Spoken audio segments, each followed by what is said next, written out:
City Council to order for Monday, August 16th, 2021. Roll call, Madam Clerk. Councilman Canoia, Here. Councilwoman Gonzalez, Councilman Gillette, Here. Councilwoman Sierra, Here. Councilman Susi, Here. Councilman Ward, Here. President Gendron. Here, we do have a quorum. If you could please stand for the prayer and the pledge.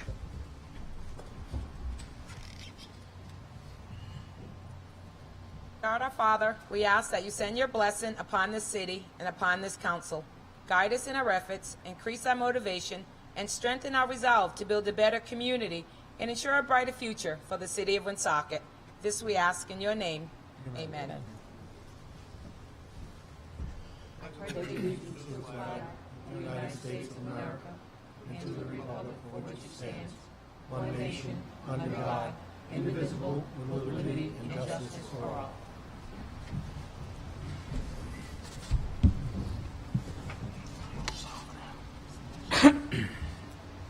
Thank you. We will be opening up a public hearing. We have 4 items on the agenda this evening for a public hearing. So, Madam Clerk, if you could open up the first one, please.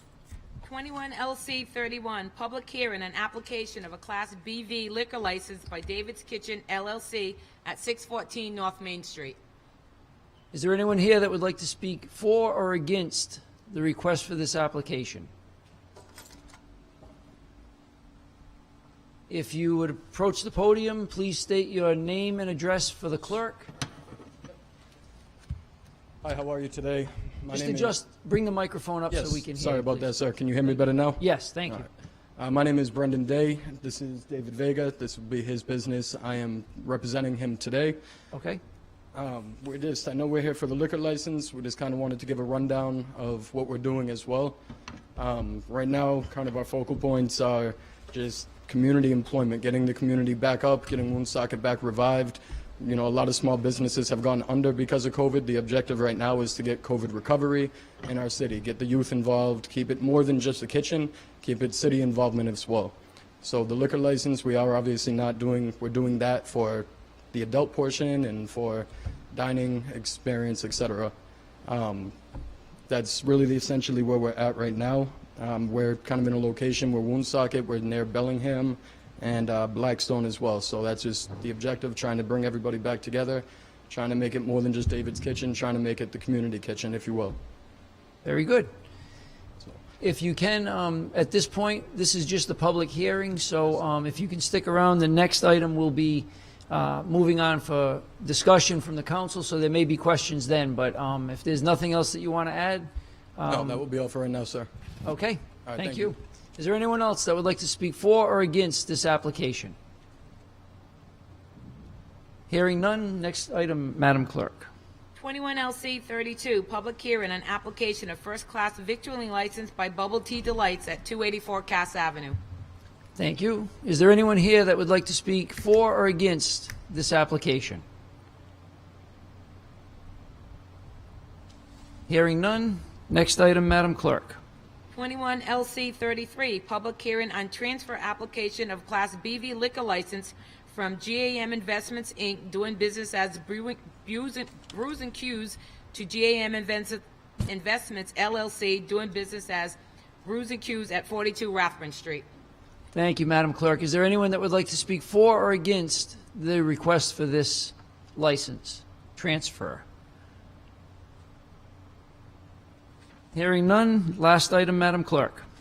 21 LC 34, public hearing on application of second-class victualling license by Spicy Crab Cafe at 83 Main Street. Is there anyone in the audience that would like to speak for or against this application? Hearing none, I'd ask for a motion to close this public hearing. So moved. Motion made by Councilman Canoia. Second. Seconded by Councilwoman Sierra and Councilman Gillette to close the public hearing. All those in favor? Aye. Opposed? The ayes have it, and the public hearing is closed. Moving on to the agenda for Board of License Commissioners. 21 LC 31, application of Class BV liquor license by David's Kitchen LLC at 614 North Main Street. Motion approved. Motion made by Councilman Second. Canoia, seconded by Councilman Ward. Comments? Hearing none, I would just like to say we're thankful for a new business coming into the city. We wish you the best of luck, and hopefully we'll get down there to see you to sample some of your food. Are there any other comments? Hearing none, all those in favor? Aye. Opposed? The ayes have it, and 21 LC 31 is approved, 6-0. You are 21 all set. 21 LC 32, application of first-class victualling license by Bubble Tea Delights at 284 Cass Avenue. Motion to approve? Motion made by Councilwoman Second. Sierra, seconded by Councilman Ward. Comments? Hearing none, I would too like to wish them the best of luck. I saw their location, and I hope that they do well there, so. Application of transfer of BV liquor license from GAM Investments, Inc., doing business as Brews and Q's, to GAM Investments LLC, doing business as Brews and Q's at 42 Rathbun Street. Motion to approve. Motion made by Second. Councilman Canoia, seconded by Councilman Susi, I believe. Ward. Ward, I'm sorry. These panels have to come down. Are there any comments? Hearing none, all those in favor? Aye. Opposed? The ayes have it, and 21 LC 33 is approved, 6-0. 21 LC 34, application of second-class victualling license by Spicy Crab Cafe at 83 Main Street. Motion to approve? Motion made by Second. Councilwoman Sierra, seconded by Councilman Ward. Comments? The same, I'd like to wish this new endeavor the most best success with this new venture, and I hope they do well. Another place that I would look forward to going to. So if there's no other comments, all those in favor? Aye. Opposed? The ayes have it, and 21 LC 34 is approved, 6-0. 21 LC 35, application of licenses and renewal of licenses. Mr. President, I make a motion to pass the following licenses. Class F liquor, Holiday, also renewals of Holiday Private Detective Agency, Quarterly Entertainment, and Tattoo. Motion made by Councilman Gillette, Second. seconded by Councilwoman Sierra. Comments? Council President, Councilman Ward. I would ask if the council would amend the approvals to exclude those items that have extensions of entertainment to outside the building for the period from October 1st through December 31st, so that we may address them at our September meeting. Motion made, Councilman Gillette, will you amend your motion? I will if the Councilman Ward deems it necessary, but I didn't hear what he had to say because of these walls. Well, I could just simply remove it from the from this list, and we could take it up separately and then table it for the next meeting after I express myself. Okay. if you'd like. Councilman Gillette, it's just the items with the extension to outside for between October 1st and December, All right. okay? So on the new motion, we have a motion and a second. Any comments on the motion as presented? Hearing none, all those in favor? Aye. Opposed? The ayes have it, and 21 LC 35 is approved as amended. The items that were requested to be withdrawn will be brought back for the next meeting in September. I think Councilman Gillette was looking for some information, so maybe the motion here should be to approve those quarterly entertainment licenses with outdoor extensions, and then it can be seconded, and then I can express it for purposes of discussion, and then we can table it. Is that what you were looking for, Councilman? That's fine. Okay, so why don't we make a motion to approve those other three, I believe, outdoor extensions for entertainment? That would be for Black, Ciro's for October 1 to December 31st, and for K's, I believe. I'll second that. Motion made by Councilman Ward, seconded by Councilman Gillette. Comments? Under discussion. Yes, Councilman Gillette. Councilman Ward. I have been dealing with neighbors of one of the businesses who have been expressing anger, frankly, because the volume of the entertainment is so loud and moving into the neighborhood and is distracting on some afternoons and evenings. It is, they say it really affects their quality of their life. And so what I'm going to be asking for the next meeting is to provide that any outdoor entertainment that's allowed where it abuts a residential neighborhood must include some barrier for sound so it won't be penetrating so loudly into the neighborhood. That's all. And I'll just be asking that that's either that stipulation be put on or get the cooperation of those people who it affects in order to have them do that. Mr. President, Councilman Gillette.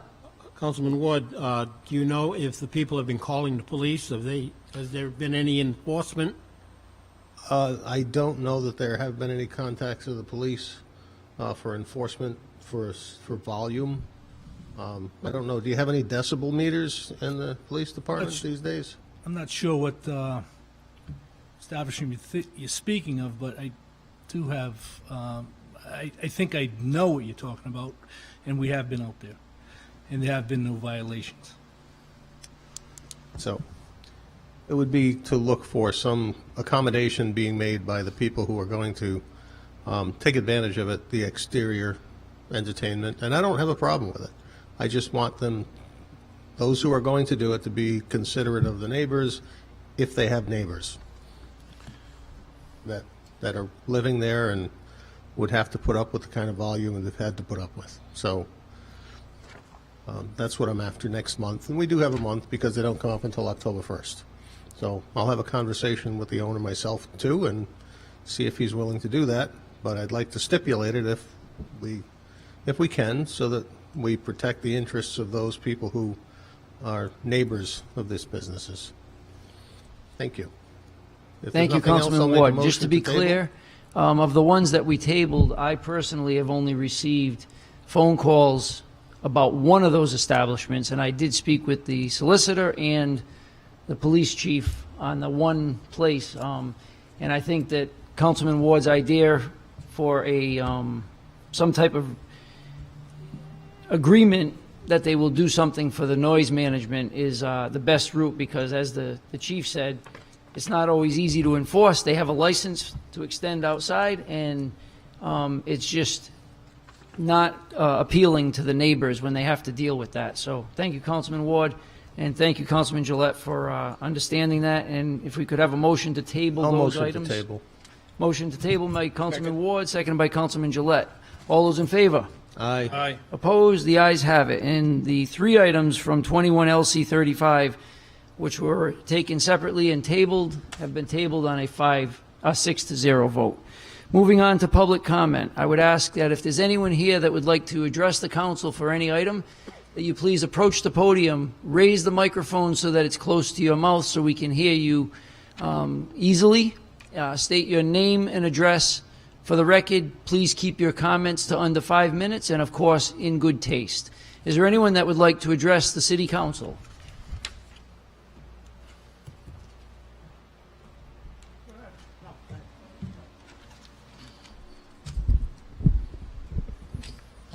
Good evening, councilors.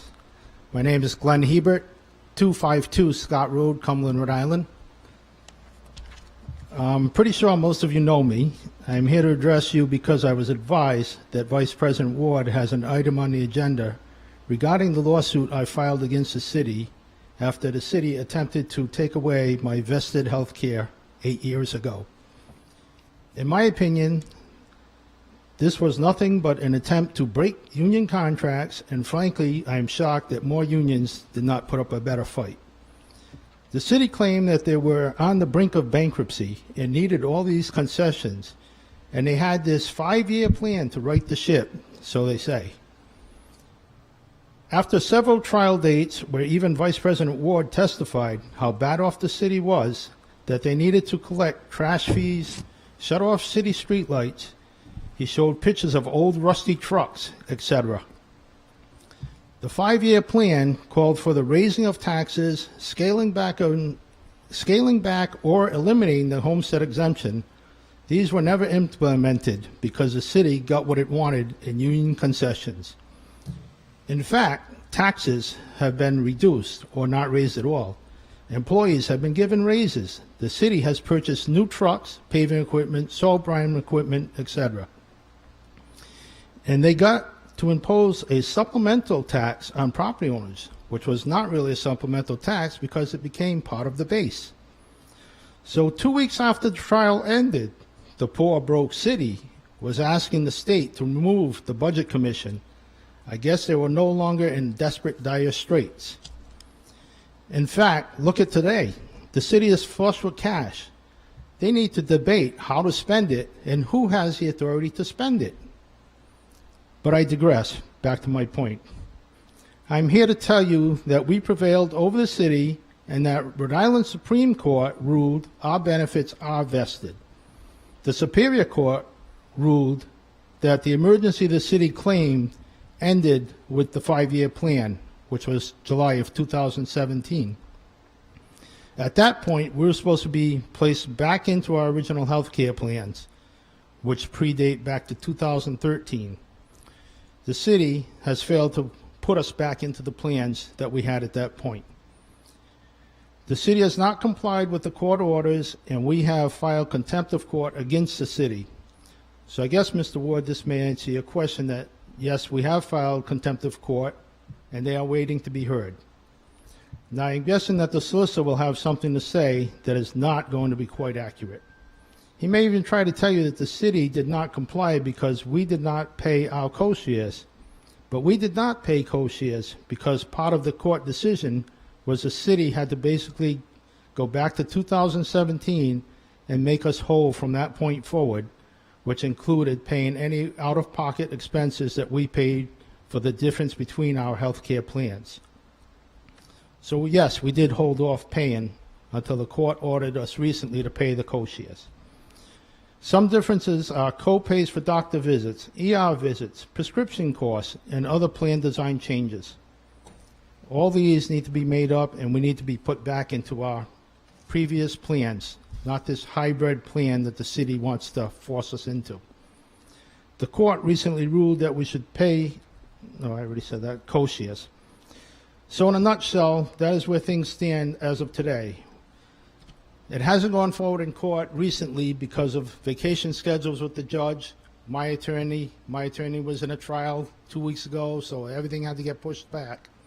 But we're waiting on new court dates from the judge for the 2 contempt motions. The one to put us back in our old plans, and the one where the city has to pay us for the out-of-pocket expenses. If there is any questions, I'll answer them. If not, We're not really at liberty to have a discussion because it's not actually on the agenda at this point. So I don't want you to think that nobody wants to engage you, but we're really not in a position to get into a detailed discussion at this point. I understand that, sir. Thank you. Have a good night. Thank you very much. Is there anyone else that would like to address the City Council?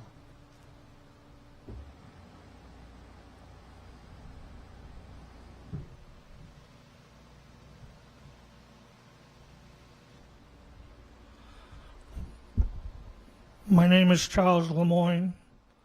I live at 174 St. Barnaby Street. And I would appreciate it if you was all talking to the mic, even you, Mr. Susi, because the mic does work. You pulled it the other day and it did work. So it can't be not working 1 minute and working the next minute. If it does, then the city council should go wherever they got to get their contingency money or whatever to get new mics for the whole system. You know, I see you got a new air conditioner for here. And my other thing is the other day when I was at the meeting, you talked about GBD thing. It's on the docket tonight. But is this going to be one vote, or is it going to be 2? Because the other day when I was here at the meeting, you all were saying you didn't know how you were going to do it, but it's supposed to be. This was supposed to be done by the 16th, and today is the 16th. Did they ever send anything to the federal government? So, yes. Well, I don't know if they sent anything in, but we did have a special meeting. As we said at the last meeting, we passed a resolution supporting the application as amended. And tonight, there's 2 ordinances on for that same item. The first one will be, the one that was from a previous meeting will be withdrawn. and then we'll act on the second one, and it'll mirror the resolution that we passed at the special meeting. And this is an appropriation ordinance, so it's only going to require one passage. When was that second meeting take place? Madam Clerk, what was the date of this? August 5th.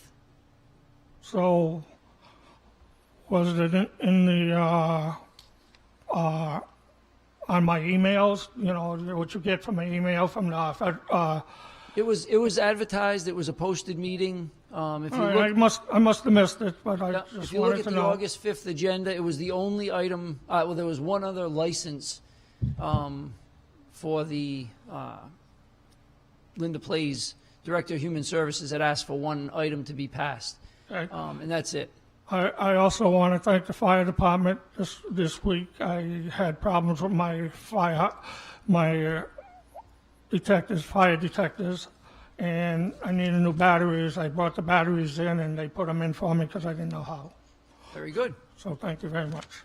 You're welcome. Thank you. Is there anyone else that would like to address the city council?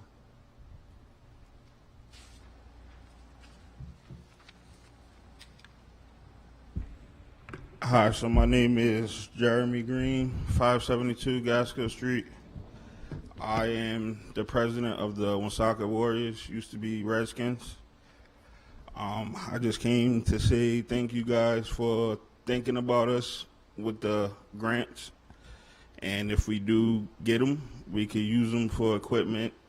We could possibly bring the cost down so people can sign up. And that's about it. But All good things, and we're going to be codifying that tonight with an ordinance. So you're welcome from the whole council. It was a Yep. pleasure.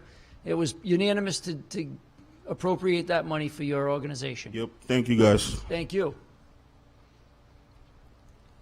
Is there anyone else that would like to address the city council? Hearing none, I'll move on to the consent agenda.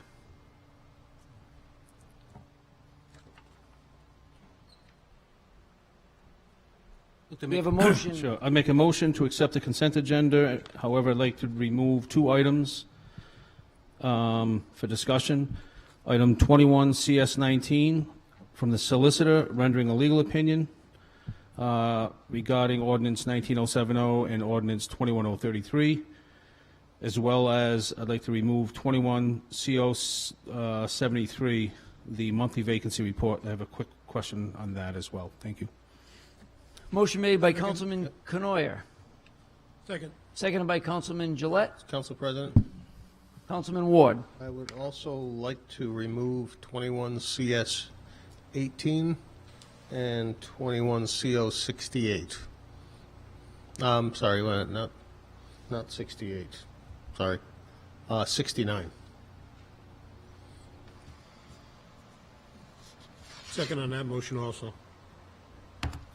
We have a motion and a second. Any other items to be taken up separately?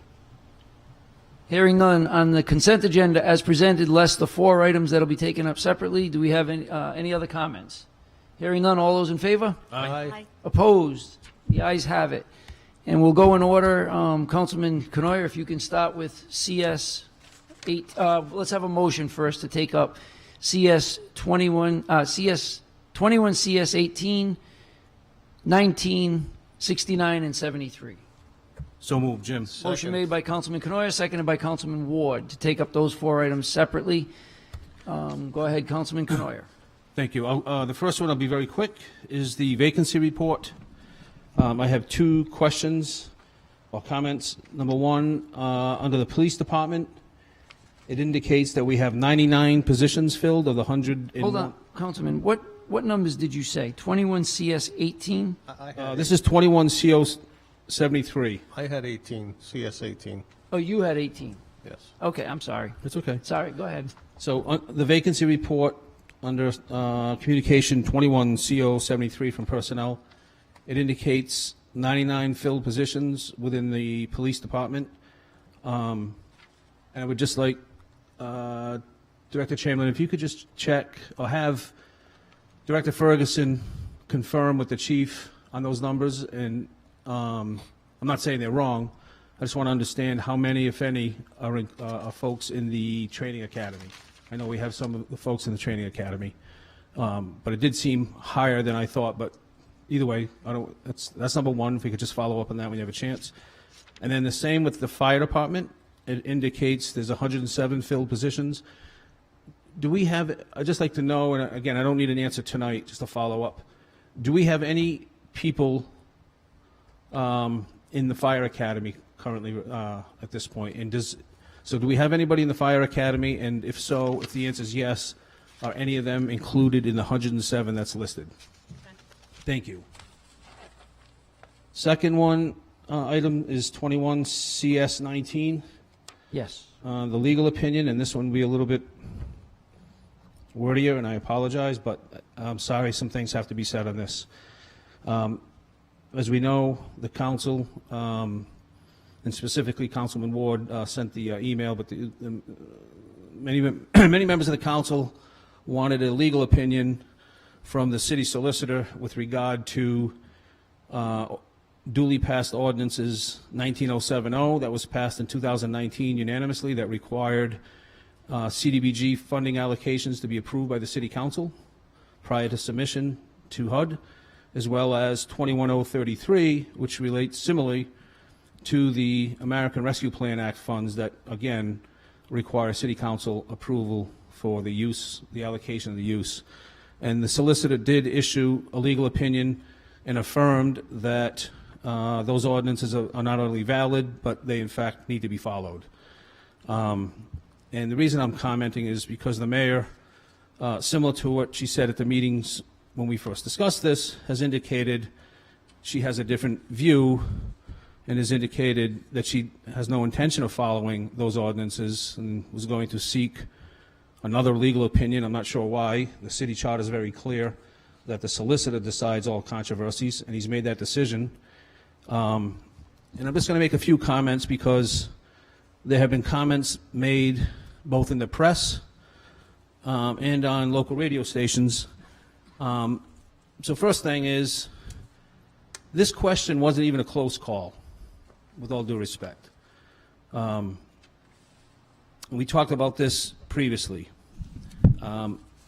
We have a city charter that explicitly states that any contracts longer than a year or greater than 100,000 have to come to the city council for approval. And one of the examples, and it's referenced in this legal opinion, is the repaving of River Street, where a resolution came before this council to approve a contract with Hartford Paving to repave River Street for about $420,000 thereabouts. And the mayor indicated on the radio that that did not have to come to the council. That only came to us as a courtesy. Well, with all due respect, that's absolutely not the case. And again, the solicitor has affirmed that in his opinion. And as we discussed before, the city of Woonsocket, that contract with Hartford Paving is not between Hartford Paving and the Department of Housing and Urban Development. It's between the city of Woonsocket and Hartford Paving. And it's not between Hartford Paving and Lisa Baldelli Hunt of Prospect Street. Again, it's between the city of Woonsocket and Hartford Paving. I don't care where the funds come from. We get funds from all different sources. The tax levy, state aid, federal aid, rescue fund, rescue runs, park fees. There's all kinds of funds that we collect, and it's all fungible. I don't care where the funding comes from, neither does the charter.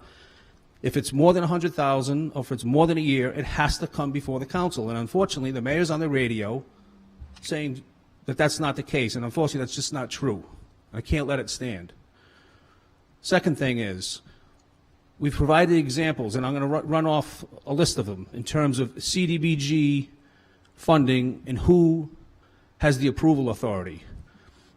East Providence, Rhode Island, Aurora, Illinois, Odessa, Texas, Austin, Texas, San Diego, California, Dallas, Texas, Portland, Maine, Murrieta, California, City of Lomac, California, Detroit, Michigan, Los Angeles, California, Chicago, Illinois, Philadelphia, Pennsylvania, Houston, Texas, Cleveland, Ohio, Southgate, California, Dover, Delaware. That's just a small sample. Right out of the government accounting report that Mr. Ward provided and other documents that we provided, that's almost 20 major cities and communities across the nation, all across. And every one of them require city council approval. So this notion that the city of Woonsocket is doing something that's out of bounds and, quote, dictatorial is just ridiculous. And I was disappointed to see the reaction where the solicitors, frankly, his integrity and his legal acumen was impugned. Again, this was not even a close call. As I said, I just gave you nearly 20 major cities all across the country that are doing exactly what we're doing. The mayor indicated she was going to make a call to Washington. Well, I would suggest the mayor make a call to Washington, specifically David Cicilline, our congressman, who was the mayor of the city of Providence, who operated under the same process that we are. CDBG funding and allocations had ultimate approval authority through the city council. And I don't know why anybody would even challenge or argue about that. Why wouldn't you want the city council, a body of 7 with important input from the administration? Why would you want to leave it to one individual, the mayor, as opposed to a body of 7 with key input from the administration? And I think if you look at what was passed on August 5th and what is before us this evening, almost all of it that was recommended by the administration has been approved. The city council made some minor adjustments. And having having the city solicitor spend 68 minutes on the phone with 6 people in this administration to talk about this is nuts, in my opinion. Followed up by another 22-minute conversation with another individual in the administration. You think about all the time and resources spent on this. It's ridiculous. The other thing is, I would ask the mayor, and she's not here this evening, to look at the actual application that she signs. It doesn't say signature Mayor Lisa Baldelli Hunt. It says signature of authorized representative. Authorized. And where does that authorization come from? The authorization comes from the city council. Yes, the mayor signs it, just like other contracts, but it has to be authorized. It flows down through the city council. Moreover, Mr. Hull shared with us the definition of a chief executive officer in section 570.3 of the HUD regulations. But had he, and I mentioned this the other night, had he gone a little further to 570.2, it talks about the use of CDBG, the various things you can use it for, and section F says means of carrying out eligible activities. Activities eligible under this subpart may be undertaken, and this is important, subject to local law, i.e. subject to our local ordinances and our charter. Again, I hope we end up in the right place with this, because this is not something that I don't think members of this council want to have this ridiculous battle getting dueling legal opinions when any other legal opinion, even if you get one, is frankly moot, because our charter is clear. The city solicitor has the final word on this. And the solicitor did exactly what he was requested to do, and he followed the charter to a T. He was requested to provide a legal opinion. He did a lot of work on it, more than I would have done. He provided the legal opinion to the city clerk as required by the charter. He didn't give it to the city council. He didn't give it to the mayor. He gave it to the city clerk as required. And then he was criticized for that as well. Again, there's numerous examples. The charter is clear. If you can't read the English language, then maybe, I don't know. Anyways, I just hope, as I said, I hope cooler heads prevail and we can get on with doing the work of the city collectively, as opposed to having these silly arguments and making ridiculous comments in the press and suggesting that $400,000 contracts between a paving company and the city of Woonsocket is not required to come before the city council in the face of a clear prescribed requirement of the city charter. I hope we can get past this, because I will tell you, I suspect others are getting tired of this nonsense. And there will be consequences if we keep going down this path, and I'll leave it at that. Thank you. Councilman Canoyer, if I could, on that item, just one quick point, and that is, as Councilman Canoyer pointed out, and he did a great job identifying all of the points, as much as I too am tired of this, and I've had enough of this useless waste of time, I will tell you, as one counselor, and I've spoken with others, almost all of them, we are ready to get down and get to work with this, but it has to be a cooperation. And I will speak on behalf of the council that we are ready to get this done and do it exactly as our charter prescribes and following ordinances as we pass. So I don't think there's anyone here that's looking to make this difficult. And I've heard nothing but a desire to work together, but it has to be a two-way street. And yes, I've had it with the wasted time, but I don't think we need to waste any more time. Councilman Ward. Council President, thank you. First, I just want to Councilman Ward. Yes. If you can, I'm having trouble myself hearing you. If I don't know if it's your mic or... I don't know. That's it? No, it's better. Maybe there you go. Maybe that. Okay. Thank you. If I start choking, just... Nope. It sounds good. I'll hit you on the thing back out of my and mouth. get the mic out of your mouth. Marvelous. Yes, first I want to thank the solicitor for a very comprehensive report and expression of an opinion that I was confident we would see when this was all said and done. And I stand by the legitimacy of the questions, and I stand by the authority of the ordinances. I do want to share, though, one thing.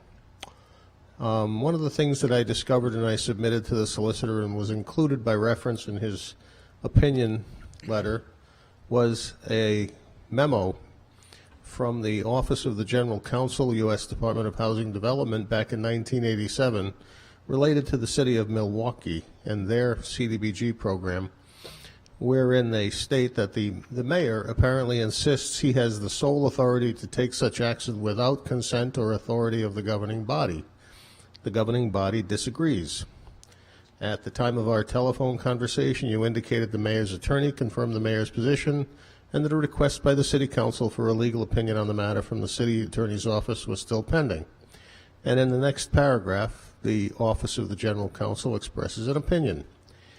They say, in our opinion, a dispute as to what is legally required to make the submission as an authorized act by the city is entirely a matter of local law, which must be resolved at the local level.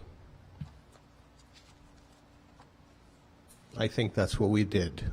We established an ordinance, which, by the way, an ordinance is an authoritative decree, and we have it within our authority to write ordinances, and we did, and the solicitor has rendered his opinion, which is binding, and so thank you again to him, and I think, as the council president said, it's time to move on. Thank you.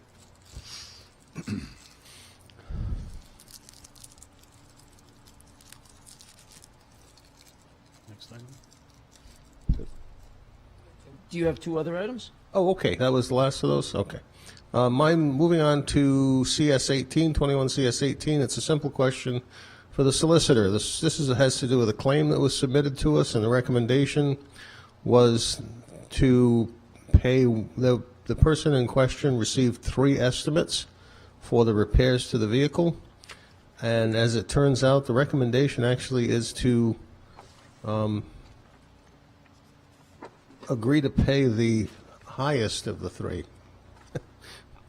I don't know what the explanation might be for choosing the highest one. They were for $481.50, $516.96, and $306.56, but the recommendation was for the $516.96. And I frankly, I couldn't figure out what the basis was for that.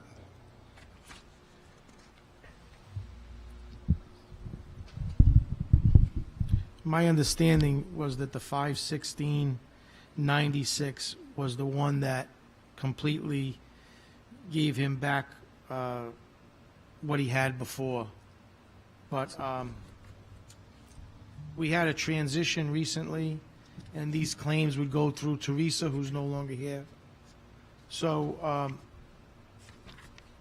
I was looking at that myself. I had it tagged, so I'd move to table this to the next meeting. Okay. I mean, I can't move to I'd recommend that one of you table it to the next meeting. Make a motion to table 21 CS 18 till the September meeting. I'll second. Motion made by Councilman Canoyer, seconded by Councilman Ward. All those in favor? Aye. Opposed? The ayes have it, and 21 CS 18 is tabled to the next meeting. Next item is 21 CO 69, which has to do with the water treatment plant. And I know, Director D'Agostino, I heard you speaking on the radio about the testing period, and the report does mention the testing period, and it states that the 30-day testing will begin on July 6th of 2021, this being August the 16th. Has that testing been completed? Yes, it has. Oh, good. It's been completed, went quite well. Good. Matter of fact. And what would be your expectation for when the state would then say, having completed the testing, we are good to go? I anticipate that that'll happen any time now. Okay. But there's nothing came to your attention that would be stopping the process from moving towards opening the plant? No. No, Sure. we're in the process right now of determining a date that would sever the old plant completely. And there's still a few more items that the AECOM has to provide Okay. at the new facility before I'm comfortable with severing the old plant. Okay. So Very they're good. waiting for my decision, my go-ahead. Very good. Thank you. But the new plant is quite well, doing Excellent. quite well. Excellent, actually. Thank you very much. And you'll hear more forthcoming in regards to a ceremony, ribbon cutting, that type of thing. When all the requirements are met. Very good. Council President, I think we need a motion to receive and place on file as a formality for those For the three items, 21 CS 19, 21 CO 69, and 21 CS 73. If we could have a motion to receive and place on file. So moved. Motion made by Councilman Canoyer, Second. seconded by Councilman Gillette. All those in favor? Aye. Opposed? The ayes have it. And those three items are received and placed on file. Moving on to the minutes. Approval of the correction of the minutes from the regular meeting held July 12th and a special meeting held July 22nd and August 5th. Do I have a motion? Motion to approve as submitted. Motion made by Councilman Ward, Second. seconded by Councilman Canoyer. Are there any changes or corrections? Hearing none. All those in favor? Aye. Aye. Opposed? And the ayes have it. And the minutes from the July 12th special meeting, July 22nd, and August 5th meetings were received as submitted and on a 6-0 vote.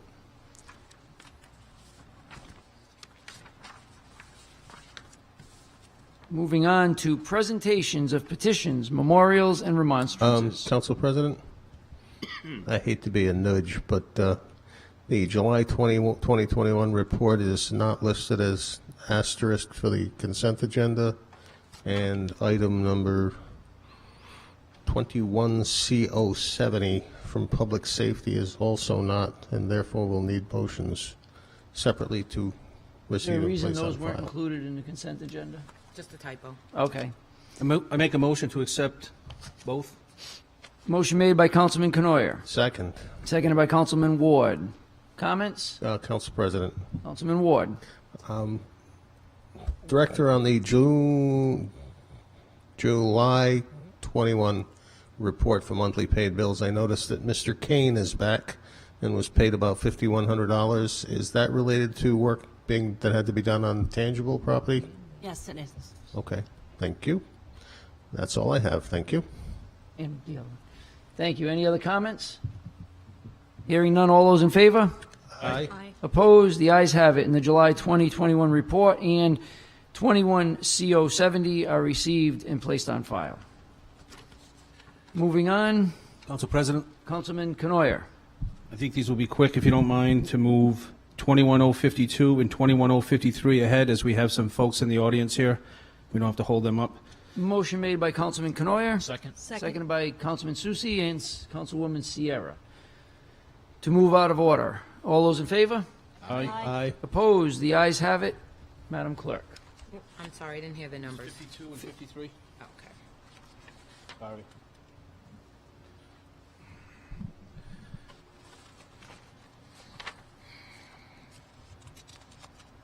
$21,000? 52?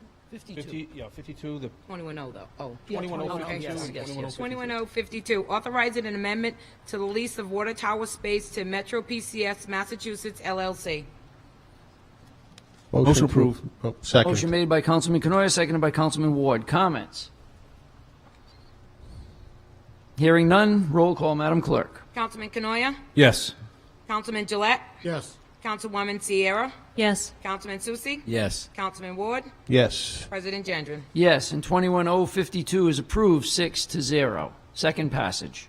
21053, authorizing the consent to transfer the controlling interest of the operator for the Thundermist Hydroelectric Plant. Motion passed. Motion made by Councilman Gillette. Second. Seconded by Councilwoman Sierra and Councilman Ward. Comments?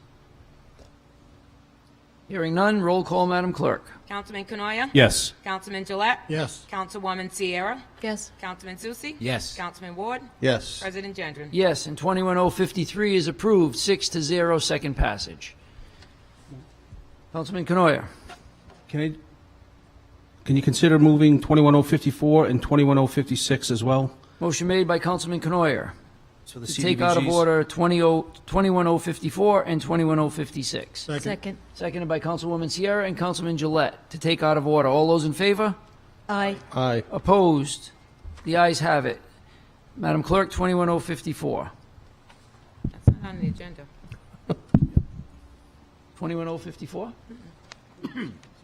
It's on, yeah, it's... So let me, well, to be honest, I was going to withdraw it anyways, so it was 21054, which was listed on the agenda as authorizing substantial amendment for the 2019-2020 Community Development Block Grant Home ESG and 2021-2022 CDBG Home ESG proposed budget allotments. I was going to just withdraw it, so Solicitor, there's no harm, no foul if we just take no action. I have it on the agenda. I'm sorry, my It's at the other. top of page 4. Yeah. Okay.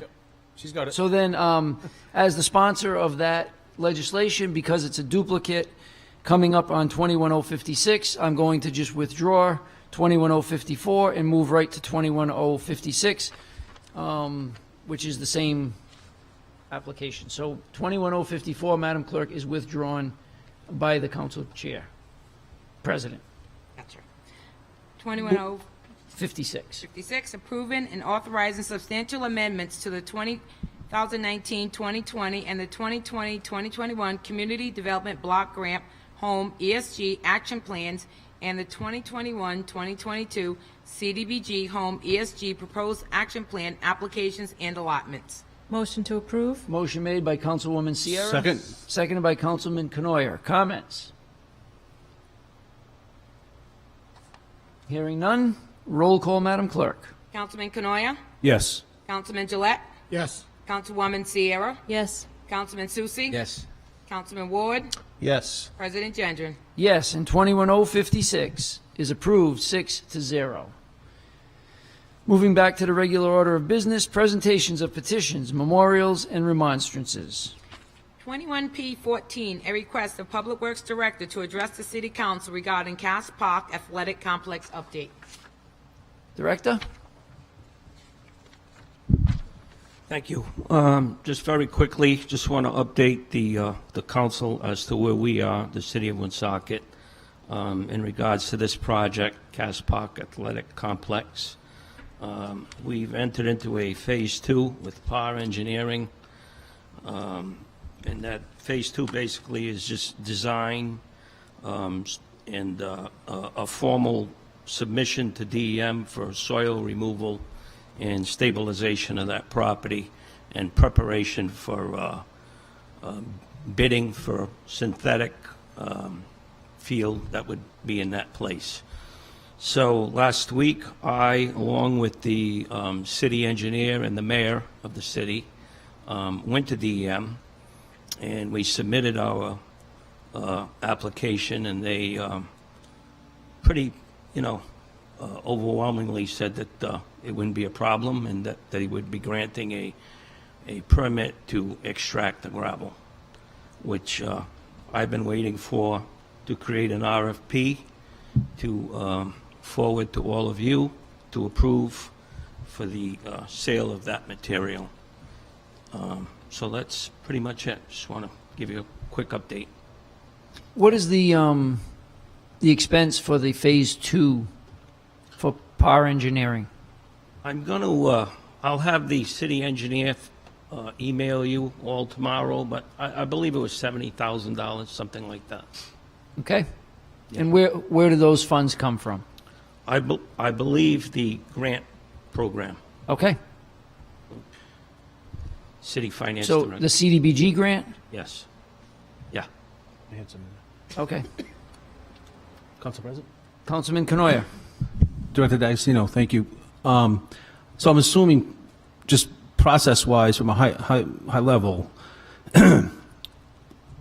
you've got PAR Engineering, they're going to do their work, and we'll prepare RFPs. No, they won't. We will. No, I said we will. As I said, we will prepare RFPs. I didn't hear you. Yep. We'll prepare RFPs Panels. in part with some of the information that PAR Engineering provided us in terms of what the soil conditions are. So we'll do RFPs. Once we get back the RFPs, we'll then have a much better, a less speculative indication of how much value we could potentially derive from the sale of gravel. We'll then get together and say, okay, here's how much money we can get from the gravel. It's X. Here's what we want to do with the park. These are the costs. It's Y. And if there's a gap, how do we make it up? Or maybe there is no gap or whatever. But process-wise, RFP, we'll have some intelligence at that point in terms of the value that we can derive. But is there also somebody putting together a master plan of what, if we're going to remove gravel, it's to do something. So if we remove the gravel, will there be a master plan that some engineers or somebody's working on in terms of what the, quote, athletic complex will be looking like, the proposed complex? Oh, absolutely. That's Yeah.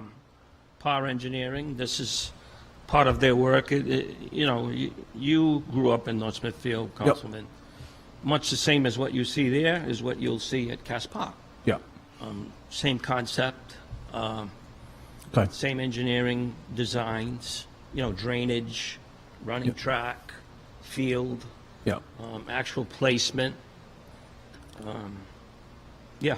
Okay. And again, what I'm getting to, and I know you and I discussed this, and I'm saying this more for the broader public, and I know you and I are on the same page, but we'll understand what we can potentially get from selling the gravel. We'll also have more than a conceptual, a little more detailed plan of the overall scope of the project that we can put numbers to, and we can then make some decisions around in terms of go, no go, do this, do that, don't do this, whatever. So it's a process. There's still steps to be taken here.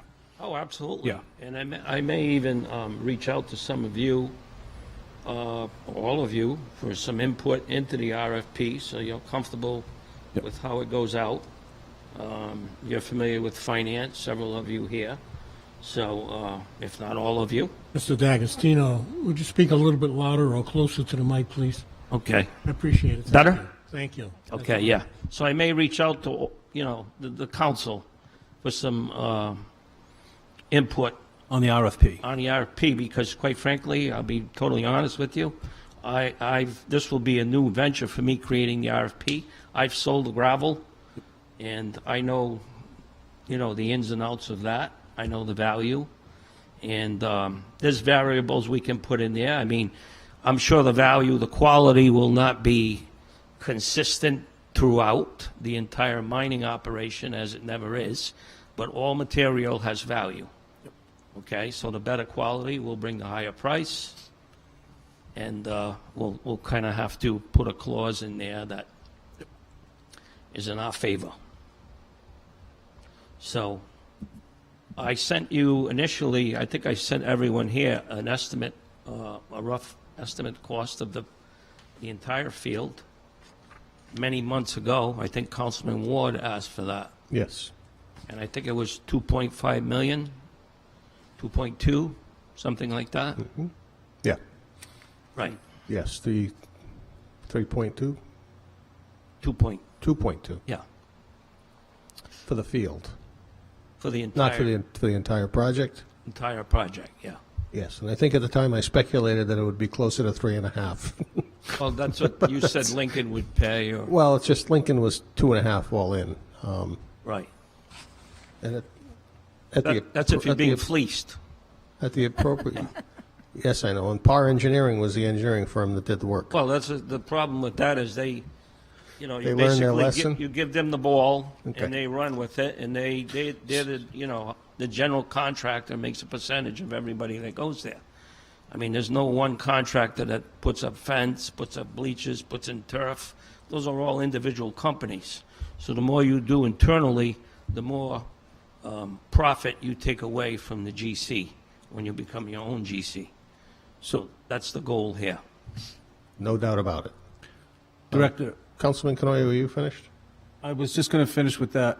So just looking back at what you sent us, it said 2.3 million for the track, field lights, fence, and main facility. And then the next line said 1 million for practice fields and remaining activities, long jump, etc. And then 200K for parking lot and clubhouse. So I interpreted that, maybe I misinterpreted it, as being 3.5 million. 2.3 for the main, Right. $1 million for the rest of it, and then 200K for, so 2.3, so 3.5 million total, right? Well, that's if we For the whole complex. The whole complex. I mean, Yeah. it still remains to be seen, what that body of land looks like after it's cleared. We may not have the area for, all the practice facilities. We may move some around. We may implement some later down the road. The objective is to get the main field in there in complex, So, Okay. So more to follow. Thank All you. set, Director? I'll say. Thank you for the update. One question, if I may. Councilman Ward? Director, recently the town of North Smithfield has had to go out and solicit pricing for their replacement of their turf field, and I think many in the community were caught by surprise thinking that it was going to have a life of somewhere close to 20 years, when in fact it's 10 years. And they were also surprised, I think, to know that just for the replacement is going to cost $1 million. Are we buying a product that's going to give us 10 years, and will we have to set aside $100,000 modified for inflation to replace it in 10 years? Well, it would be my hope that we would buy, the best product on the market that has some type of warranty, guarantee, whatever, and we could get 20 years out of it. Well, I also think that, and it wasn't said in the discussion in North Smithfield, but I got the impression in speaking with some people who were familiar with that field when they were going to put the field in Lincoln, was that there is equipment you have to buy to manicure the surface and freshen it up periodically in order that you don't get spots like they encountered in North Smithfield, where they just get worn down. Right. Even among the heavy use areas at either end of the field for soccer and the center of the field for football, where if you apply the equipment, freshen it up, and take care of the surface, you maybe can get more time out of it. Right. And I will assume that our plan will call for the initial purchase, if we're going to get a field, to include the equipment necessary to maintain it at its highest level. I would assume that. Okay. And Just- I do remember when that field in North Smithfield was built, it was part of the middle school as well. And I'm not really sure, if they got the best product or at the time, it was built into the entire bid, so to speak. Yes, and So- we all know that you're required to go to the lowest bidder, and so sometimes you get the minimum quality of product that you can buy for the price you got. I understand. I just want to be sure that we do what's necessary to make sure we get as much of a life out of it as we can. Well, that's why like I said, I'd like to include the council as we go and to make sure we're on the same team and we get the best product. Thank you. All set? Any questions for the director? Well, again, thank you, Director, for the update. You always keep us informed. Moving on, Madam Clerk. 21P15, request the Vice President Ward to address the following items. 1, August 4th, 2021, Valley Breeze article regarding federal funds. Thank you, Madam Clerk. I simply want to say this about the Valley Breeze article. We spoke about the opinion of the solicitor and what this article relates to, and it has to do with an article in the Valley Breeze Woonsocket section titled on stimulus funds. Baldelli Hunt says Ward just wants control. I'll say this. I urge anyone who has not read it, please go read it. I'll say second that I urge the mayor to quickly obtain the services of whatever attorney she wants to have the opinion reviewed and consider its sufficiency. Third, when you read through the article, you will see how I discuss my feelings about the opinion of the solicitor, what I think the purpose of it is, and how it should be applied appropriately in collaboration with the mayor's office and other parties to do the job the right way for the citizens of Woonsocket. And then it goes on to discuss some of the construct of the opinion and the aspects of it that the solicitor makes reference to. And then the rest of the article is the mayor personally criticizing me, accusing me of making unauthorized power grab, which is impossible when you're on a city council of 7 because you have to persuade others to support your point of view. And despite my DNA, I don't think I'm a controlling person, but it basically comes down to that she really didn't make any good legal arguments against the opinion, simply chose to attack me and failed to recognize that had I not written the email, it would have been part of a resolution formally asking the council, the solicitor, for an opinion, and probably would have had the majority support of the council. And our ordinance tonight dealing with CDBG had unanimous support of the council, Yes. and so did the Tonight ordinances. and on the 5th. So please, I urge everyone, go read this and judge for yourself what it truly says about this matter. My second item is the annual actuarial report and an auditor general communication. Director, we received the letter. We all received the letter, and having seen the letter, and it talks about an insufficiency of a contribution, but then in reviewing the actuarial report, there's a reference made to 2 separate schedules for the payments for, actually there's 4 in the most recent one. And I think the auditor picked up the $7 million number from a table that we're not using. Am I reading that correctly about, or have you addressed that the response to that letter is yet? No, so there are different schedules. So the auditors, the actuary had one based on the 5% interest, and then there's one, we follow the one with the budget, that the Budget Commission approved, but they revise it every year with the higher investment return. That's what. Well, I'm concerned because it looks like the audit for 2020 picks up from a different place than the one for 2019 did, in terms of the actuarially required contribution, and that's got the Auditor General asking for a plan to correct for something that not only did we not budget for 2020, we did not budget for 2021, and we did not budget for 2022, according to the plan that calls for the about $7 million contribution. And so either the $7 million number referenced in the audit report that leads to this letter needs clarification or correction, or we need to pony up several $1 million more money, and I don't think that's what really is being called for in the actuarial report. But because it does have those multiple schedules, I think it can be very confusing to the reader as to what the expectation is for the city to be making contributions. And I'll simply ask this: when you do evaluate the letter and what it demands and how you respond to it, I would ask that you please provide a copy back to the council, because we all received this letter, and I'm sure we're interested in seeing how the challenge is responded to with the Auditor General. Okay. Thank you. The third item I have has to do with receipt by the council of a copy of the Policastro Group contract and the associated RFP documentation.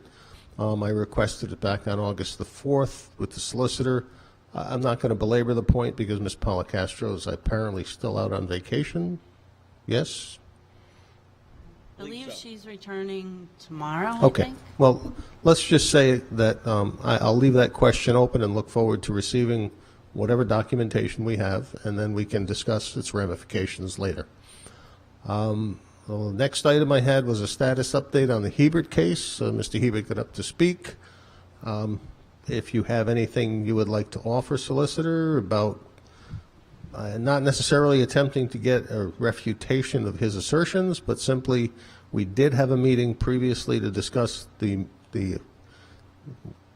what the settlement called for, the decision called for, and where we were with that process. Is there anything you can add or need to make clear? Well, I don't agree with what Mr. Hebert said, but essentially, John, can you just bring the mic closer? Essentially, out of the 53 or 54 plaintiffs in the Hebert case, I believe only 3 have not paid the amount. I learned that today from Mark. I mean, I've been keeping track of it, but the past few days I didn't. But I think only 3 out of the 53 have not paid or made arrangements to pay. The court case, what he was talking about, that's not my recollection of it. I think there is some motion pending, but the city received the remedy that they wanted, and it was upheld by the Supreme Court, and Judge Lamphere executed it. So from my perspective, the case is fully litigated. There may be one aspect of it regarding the plans that he was talking about. I wasn't there in 2013 when they originally litigated it. My understanding is they never litigated the plans, but we'll leave that up to the court. But essentially, the city's got the money that they should have gotten in 2013. In my opinion, they should have never not paid. They should have paid in 2013, and I don't know why the court didn't make them pay. But they did finally make them pay, this year. And would you say that the benefits, whatever that level of benefit is, has been provided to the litigants appropriately? I believe so. That's something I'm going to have to work through because, as I said, I didn't try that case in 2013 and 14. But my experience in healthcare cases is that healthcare plans change from time to time. And I think Mr. Hebert and some of the members think that the plan that they receive should be identical. And that's not always the case. Most of the times, unions and various bargaining groups are satisfied with similarly substantial plans. So, I mean, I think if that's what they want to tee up, we'll tee that up. But I can't really talk about the specifics because in the part of the case that I took over was about money. So I can talk about the money. But the specific plans that I think he's going to get into, which I don't think ultimately they will prevail, but the city's initial case was to get the money. And we were stonewalled for, I don't know, 8 years, I guess, which should have never been the case. I mean, they lock up people in district court for not paying a court fine of $100. So how these retirees got away with not paying thousands of dollars is beyond me. But they finally did all pay, except for 3 individuals. And I believe the ones that didn't pay, Chris, you could correct me, but I believe we cut their health care. So that's where we are, with the exception of 1 or 2 for other reasons. But I think we fully litigated at this point. If something new comes, I'll have a workshop with the council and advise you. But, you know, at this point, I'm pretty familiar with that case. So if they want to tee it up, we'll tee it up. Thank you. My last item, real quickly, and I don't know where to pose the question because I'm not really sure. Councilman Ward, Yes, Councilman Can I Canoy is just ask trying one to. question on that, the Hebert case? by all means. Solicitor, is it your understanding, and I understood everything you said about the paying and all that, but at this point, are those plaintiffs receiving any form of health care from the city? Are they getting something? They're just Yes. not getting exactly what they had previously, or are they without?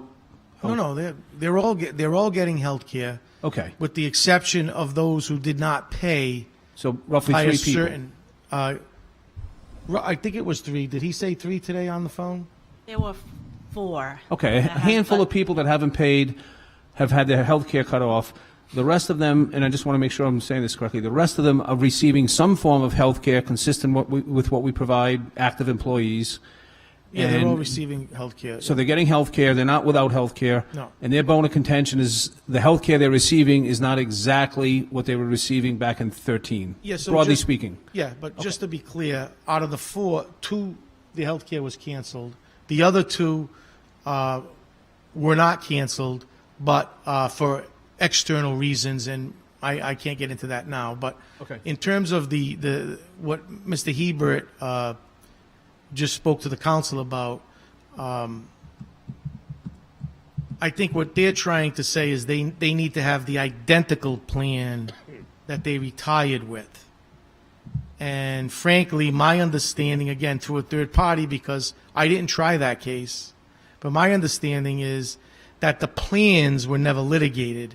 It was the co-share and co-pay and whether or not you could do the 5-year plan. But the exact plans were never litigated. And just going back to my experience representing unions, I've actually tried a healthcare case. The discovery would take up half this room. And usually the standard is substantially similar. But, you know, that's why we have courts. You know, everyone has different opinions. So. I understand, but the point I'm trying to understand, or at least make, is that these individuals are in fact receiving some form of health care. They're not without health care at this point. It may not be exactly to their liking, but they do have a form of health care. It's almost exactly. Okay, yes, that's they it. all have. Fine. They all have health care. Only 2 don't have it because they didn't Got it. pay, and 2 others. There were extraneous circumstances why that didn't occur, but one of them it will occur. I believe. That's fine. I got it. Thank you. Last item, and I'm not really sure whether this goes to Public Works, Public Safety, certainly not the solicitor. Has to do with traffic and crossing signals, and I've always been of the impression there was a city employee at one point was in the fire department who was an electrician who would take care of traffic lights that needed to be repaired or weren't working properly. But the question that came to me was a question about traffic crossing signals, where you push the button, the light changes, it allows you to cross the street. is there anyone that is responsible to monitor these and make sure they're functioning and repair them? The Public Works works in conjunction with the fire department, the fire chief, and Steve Gamache, and we usually, if we need a vendor, we usually get one. So if a person were to encounter a signal that's not functioning, they should simply call City Hall, ask for the Public Works Department to let them know which one it is that's not functioning, and it can be put on a list of repairs that need to be taken care of. Yes. Okay, so Public Works is the contact point, but it's the fire department that's also partially responsible for it. Correct. Unless you have to get contract for it. Now, Correct. Would that include, are there any of the signals in the city that are responsibility of the state at all? Or do they abdicate responsibility of signals once they're in a city? No, we take, we're pretty much responsible for all the signals. Okay, So, very good. That answers my question. Thank you very much. I'm all set, Madam Clerk. 21P16, request of Councilman Gillette to address the following. 1, personnel staffing. Thank you, Madam Clerk. Because of legislation that we passed, we now get reports on the staffing of personnel throughout the entire city. And I think they do a very good job. This document says a lot. But I'm thinking about 6 or 7 months ago when I first started talking about staffing in the city of Woonsocket. And it seemed to me at that time that the number was between 16, 17, and 18 people that were, the positions were opened. And as of this moment, at least according to this, there are 18 positions that are still open in the city of Woonsocket. There doesn't seem to be any headway as far as filling positions in the city of Woonsocket. It's not fair to the people who work for the city of Woonsocket because that work has got to get done, and therefore, it puts more of a burden on the other employees. So I don't know what the reason is and why the personnel, there are so many positions open, but hopefully, that in the near future we can do something, and if the council can help out in any way, maybe that, maybe we need to talk about this in closed session about possibly how we can help, the council can help the administration. I'm not sure exactly what I can say publicly, but maybe that's a thought that we can have. But I need to point out that as good as this document is that we have in front of us that was given to us in this docket, there are other circumstances that show that this docket is not necessarily as truthful as we need to know. And let me give you an example. There's a person who works in the police department that has been out for a year. That position hasn't been refilled because technically that person, even though he's been out for a year, is still in that position. And I understand through the scuttlebutt that the highway department ends up going into the police department and doing some of this work that this person would be doing. It's not fair to the highway department if that is true, and so maybe that needs to be looked at. Secondly, that I heard that there was a position in the planning department that was vacated about 5 or 6 weeks ago. The planning department, I had been told, or we had been told, was already short-staffed, and they were working very hard as it is. And one more person who I didn't see on here, I didn't see that position or a position open in a planning department. So the picture is actually worse than what it is, and I'm very concerned, and I bring it up today because it's not fair, like I said, to the employees that are working for the city of Woonsocket, where they have to take on other people's duties, in part because the job is open and needs to get done, and secondly, when somebody's out sick, I guess is there such a thing as a floater where people can go from one job to another? I didn't hear of any floaters. It's just not fair, I don't think, and I think that needs to be looked at. But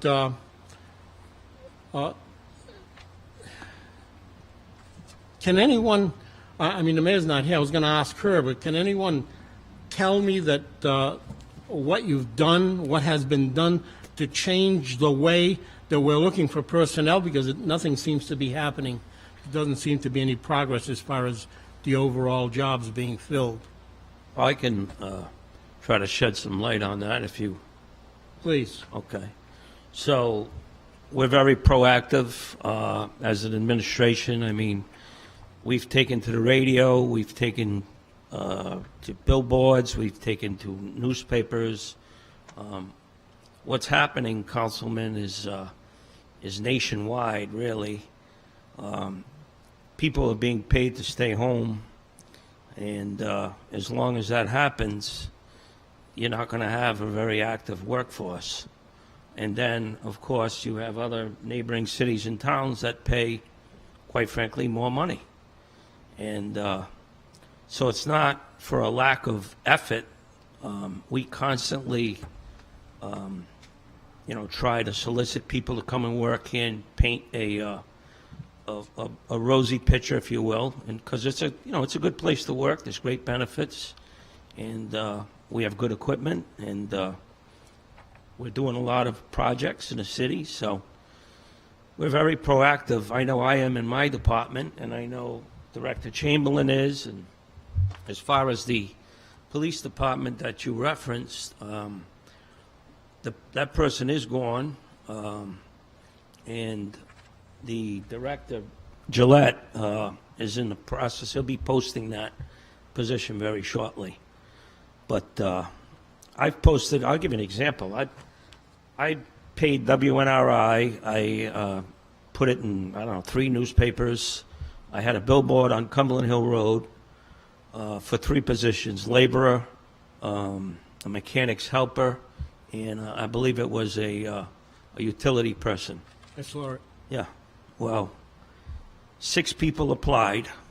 When they were called for their pre-application, pre-employment, none of them showed up.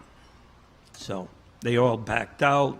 They came up with these reasons why, and so that's where we are as a country, a state, whatever. It's not unique to here. It's pretty much nationwide. So you can't go to a restaurant. I have friends that are considering closing a restaurant because they can't get servers. So I see that quite frequently. Well, hopefully by talking about it tonight, maybe we'll get some people that are listening, or people will know others that are looking for a job and, may recommend they come to the city. Right. To, yeah. I mean, they just got a new to look contract, at what's available. So, I'm not sure if I heard correctly, but I think September 4th is supposed to be the end of that COVID money. So if that's the end of it, then you may end up having a slew of people oh, I hope so. looking for jobs. We'll keep the fingers crossed. It's good. Thank you. That's it, Mr. President. Thank you. 21P17, request of Councilwoman Sierra to address the following items. 1, the mayor administration's failure to perform and enforce Resolution 18R111, passed on October 15, 2018, Resolution 19R37, passed on April 1st, 2019, in accordance with Chapter 4, Section 3 of the Homeroom Charter. Thank you, Madam Clerk. Well, I'm going to start by saying there were so many things that went wrong with this project that it was really a struggle for me to know where to begin. So I think a little bit of history and background may be in order. Early this spring, I was contacted by a resident, and she asked me if I could petition the council to see if we would allocate some funds for some upgrades to Dunn and Costa Park. And as a result of her quest, I went and toured many of the public, the city parks. And when I went to River's Edge Park, I saw this structure that had been erected. I didn't know if any of you had been to River's Edge Park recently, but this was a structure that was erected. And when I saw it, I said to myself, oh, wow, that looks almost exactly like what we had awarded Superior Construction Group via Resolution 19R37, which was passed on April 1st, 2019. And I couldn't recall us passing anything to erect that particular structure, which is located at Rivers Edge Park currently. So I drove to the animal shelter to see if the pavilion that we had passed had been erected at the animal shelter. And of course, there was no pavilion erected at the animal shelter. But what I did see, and this was taken on June 25th, these are the hours that are posted at the animal shelter. This was June 25th. I would suppose currently that's still the case. So in response to my findings, I requested any and all documentation related to the two projects to see what had happened. Everybody has the documentation as part of their package, but for the listening public, what they need to know, the documentation included a copy of Resolution 18R11, which was passed on October of 2018. It was passed unanimously. The legislation directed the administration to go out to bid to erect a shade pavilion for the animal shelter located at 105 Cumberland Hill Road. And in April of 2019, the Council unanimously passed Resolution 19R37, awarding the contract to Superior Construction Group for $19,500. The package also included two more pieces of legislation. May of 2019, the admin went out for rebid number 5911, also to erect the structure at 105 Cumberland Hill Road. And on June 25th, 2019, the admin awarded the bid to Lakeside Trading in Narragansett, Rhode Island for $11,395 to build at 105 Cumberland Hill Road. I was reviewing the documentation I received because I didn't see any change orders that were attached in my package.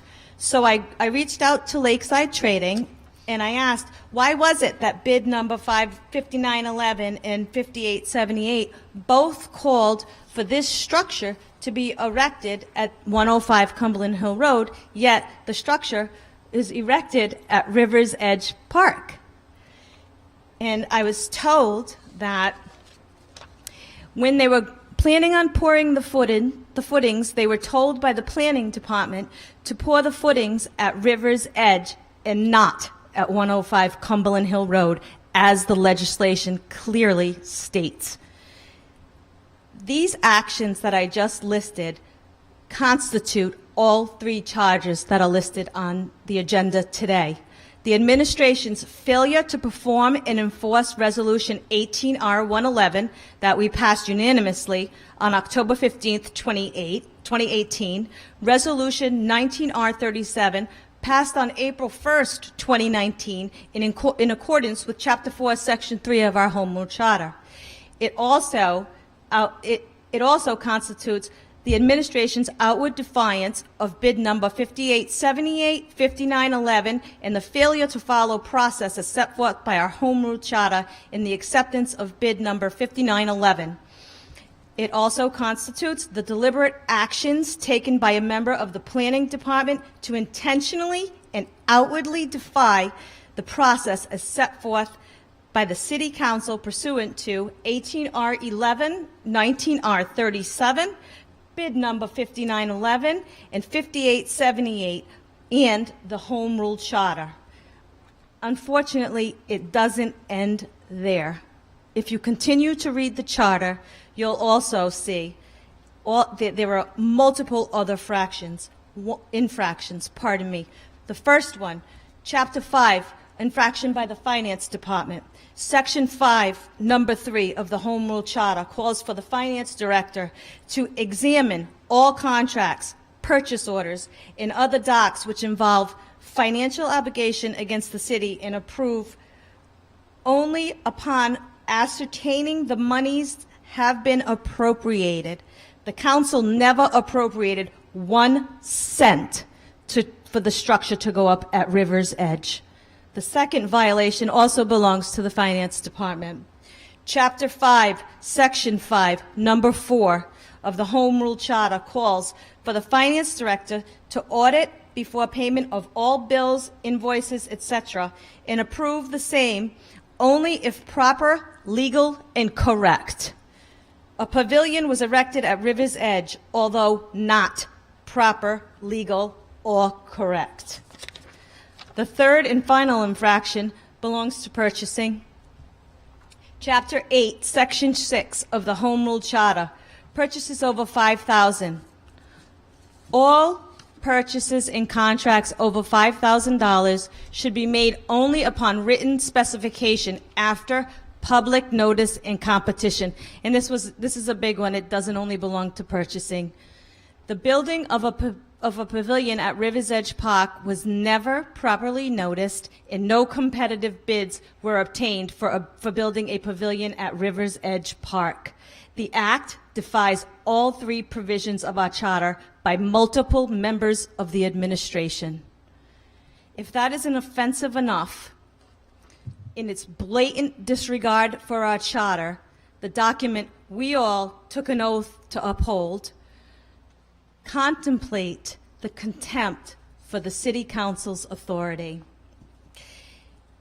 Even greater and more disturbing is these egregious acts have no impact whatsoever on the City Council. What it did accomplish, as we were encroaching upon the most deadliest times of our nation, was a continuation of suffering of our community's innocent animals that performed a great service as we were all sheltering in place. They took a shade structure from homeless animals and gave it to an inanimate object, a park. Inanimate is for lack of a better word. If that doesn't turn your stomach, I don't know what will. It's a perfect example of petty politics put in front of the needs of the innocent and defenseless during our most difficult times as a nation. And those of you who could possibly attempt to rationalize this behavior, you are equally as jaded. Any energy spent in an attempt to paint it pretty is a waste of your time. The facts will not change. I understand and truly appreciate my peers' endless efforts at trying to work with this administration. You are to be commended for that.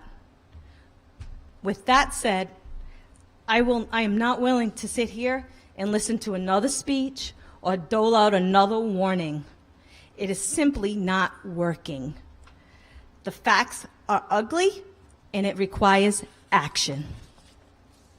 So with that said, I'm going to direct the next portion of this to you, Mr. City Solicitor. Based on Chapter 16, entitled Miscellaneous Provisions, Article 2, Section 2, Grounds for Impeachment, I believe the following provisions were violated. Numbers 1, 4, and 5. Number 1, willful violation of any provision of the Charter or Ordinance. The provision violated in this case, Chapter 8, Section 6 of the Home Rule Charter. Purchases over $5,000, all purchases and contracts over $5,000 must be made upon written specification after public notice and competition. The building of a pavilion at River's Edge was never properly noticed, nor no competitive bids were taken. They were only done for 105 Cumberland Hill Road. Number 4, willful neglect of duty. And there's two counts under this, I think, that are applicable, which obviously I'll be seeking your opinion on. Under duties enumerated, Chapter 4, Section 3, I, to perform such duties as may be required of them by ordinance or resolution to the council. 2, under duties enumerated, Chapter 4, Section 3, B, to see that all terms and conditions imposed in favor of the city in any contract or franchise are faithfully kept and performed. No shade pavilion was erected at 105 Cumberland Hill Road as per the contract or bids 5878 and 5911. And lastly, willful malfeasance in office.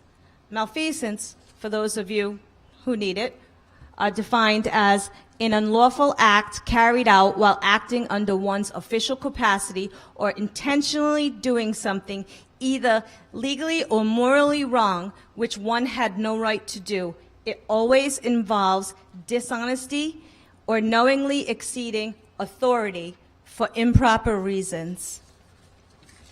So, City Solicitor, with that in mind, you know that, well, we all know that the administration knowingly and willfully issued bid number 5911 with the full intention to pull a bait and switch.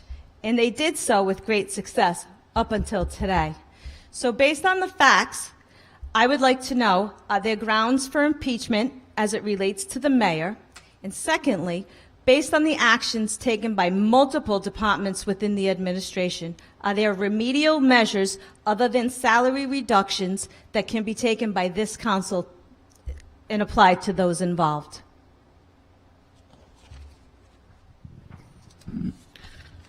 Well, you gave me a lot to think about, so I will consider that, and I will get back to the council.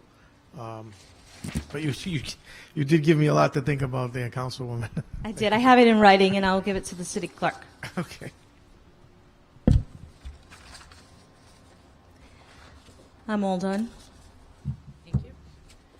21P8. If you don't mind, I'm just going to comment on this. Do you mind? No, Councilman, is that this topic? Yes. Yes, Councilman Canoia. I mean, is there anybody here that disputes this? Because, you know, at the moment, I concur with the councilwoman. The city went out to bid 5911 explicitly for a pavilion for the animal shelter at 105 Cumberland Hill Road. And this goes back to 2018. And it's now, last I checked, 2021. And there's no pavilion, there's nothing that's been done at the animal shelter. And I recognize the animal shelter as we currently have it is in tough shape, some people would describe it. But I think this was an effort to help improve it. And there was another resolution that was passed to provide some other enhancements.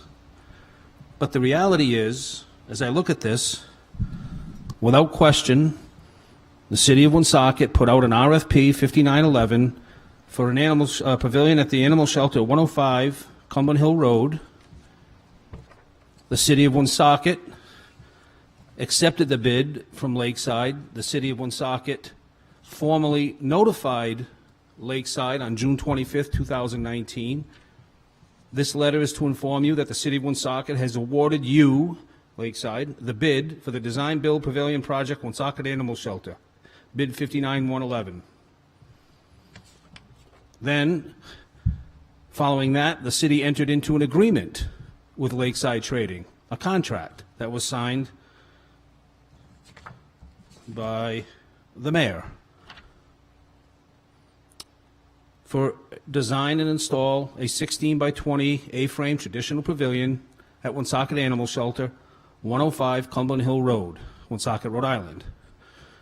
And I do remember seeing this in the email traffic, and you specifically asked for the documentation in support of the pavilion at River's Edge Park. And this is what you were given. And in fact, if you go through this, it's very clear.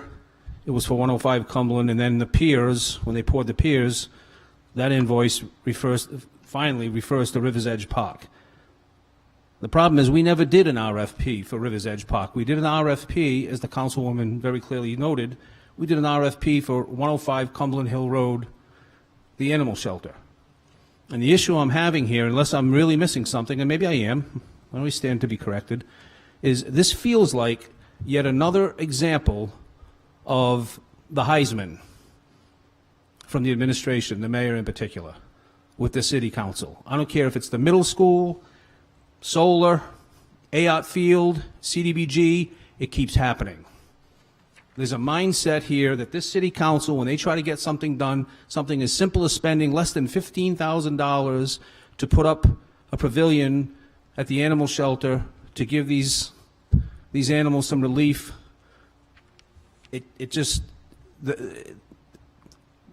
They thumb up, you know, they thumb their nose at us.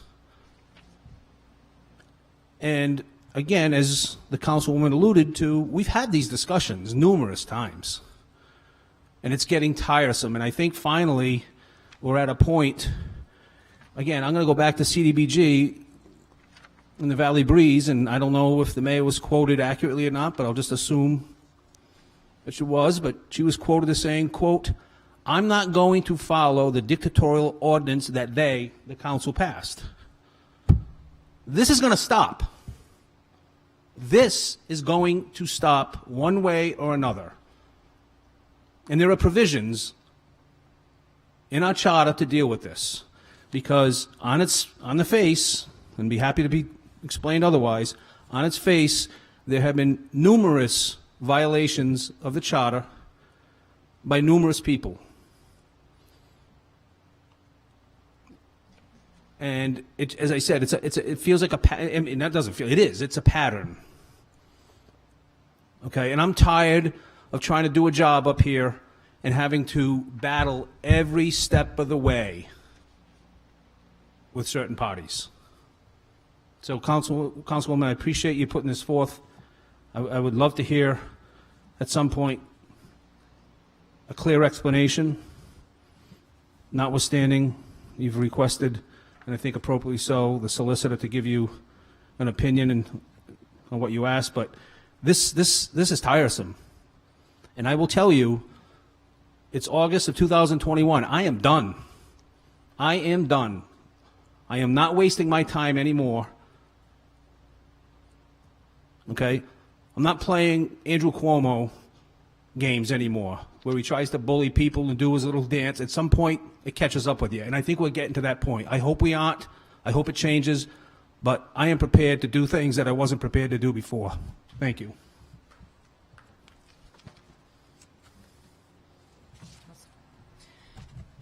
P18, request of President Gendron to address the following. Discussion regarding the mailing and due date of real estate and personal property tax bills. Thank you, Madam Clerk. Well, when we submit items for discussion, we never know what order it's going to follow. But the segue from Councilwoman Sierra's agenda items to this could not dovetail better. And this, although not quite as egregious as what Councilwoman Sierra has identified, is the same frustration and aggravation and annoyance that we should not have to deal with. I've received multiple phone calls and emails and requests from people simply wanting to know when they would be receiving their tax bills, their real estate, real property tax bills. I've had businesses who said that they're answering to corporate offices outside of the city of Woonsocket who want to know when their bills are going to be submitted and mailed. And finally, trying to be cooperative and work with the administration and not grandstand and look like it's something for a bigger reason, I sent emails. And I directed them to Director Chamberlain, who I thought was the right person to ascertain an answer for me for the people who are asking for simply the date on which those bills would be mailed. And instead of getting a simple date for the bills, for the budget which we passed on July 12th, instead of just getting an answer that, Councilman, your simple question is X, I get runaround. And I get, first, that the finance director was out of office, which is a perfectly reasonable time off. I mean, she's entitled to time off. But in it, it said to direct all my questions to the deputy director. So I copied and pasted the auto response from my email to the director and sent it off to the deputy director, just to find out that the deputy director said, Director Chamberlain has been in direct communication with the printers. I do not have the mailing date. Now, I got to ask you, if the deputy director cannot answer a simple question like when the bills will be or have been mailed, what's the purpose? And the frustration that Councilwoman Sierra and Councilman Canoyer have just described with the animal shelter, and Councilman Canoyer a little bit further with other items, this is the type of thing that is just a total waste of time. And my time is limited too. So sending a simple email and getting an answer so that my constituents can be informed, and I had even copied one of the constituents on this question, and I couldn't get a simple answer, and I had to wait until the director came back from vacation, or from being out. I don't know that it was a vacation. But the submission date for items to be put on the agenda is the Wednesday prior to council meetings. And Madam Clerk, that date and that time limit needs to be followed rigorously and rigidly. But it's Wednesday before the council meeting, close of business. So I submitted on the 10th, the 11th, I'm sorry, on the 11th, I submitted this communication because I feel like there's no other way that we can get answers for something as simple as what date will the bills be mailed. And because of that, 2 press releases went out today. One was retracted, but the second one was sent out. And it's a press release stating that the bills will be mailed tomorrow, and that the due date will be extended to September 3rd. Now, we know press releases go out very easily. They flow like water. There's press releases for paving that National Grid's doing, and it's put out there and everyone is notified, and it's great. People are notified that this work's being done. And it lets the people know, hey, National Grid's going to be working on your street, and the press releases go out. But when a council president contacts the administration for the simple date of the mailing of the bills and can't get an answer, there's a problem. And this is not a small issue. I've been approached by many people looking for the date. In fact, I've heard that on Monday, the holiday, last Monday, there was 49 voicemails left asking when the due date would be and when the bills would be mailed. 49 voicemails in one day. How many phone calls were made that went unanswered? Some of the emails I received said we contacted the treasurer, can't get an answer. Contacted the assessor, can't get an answer. It's ludicrous. But I believed, naively or foolishly, that as the council president, I could get that answer from my constituents. And I was wrong. So am I a fool? Because I believed that I could get a simple answer from my constituents? Maybe I am. Maybe I'm naive. Maybe I'm stupid. But like my colleagues have said, I'm done. I'm done with this. I have every intention of working collaboratively, cooperatively, but in communication with the administration. This is it. When a council president or a councilor sends a simple request for an answer to when will the bills be mailed, at least the deputy director should have that answer available. And if the deputy director is not privy to that level of information, what is she there for? That's it. Council President, can I just... Director Chamberlain, yes. So I do understand the frustration with the tax bills and the delay, but at that point, the bills were at the lockbox. We were waiting for a response from them. They test the lockbox, the bills, to make sure that the scan line is accurate. So we didn't know at that point if they would even have to go back to the printer to generate more samples. So at that point, we were hopeful they were going to be mailed as, tomorrow. Because then once they go back to the printer, it's 5 business days before they get printed and mailed. So I do understand your frustration. It's just, I think there was still some uncertainty at that point.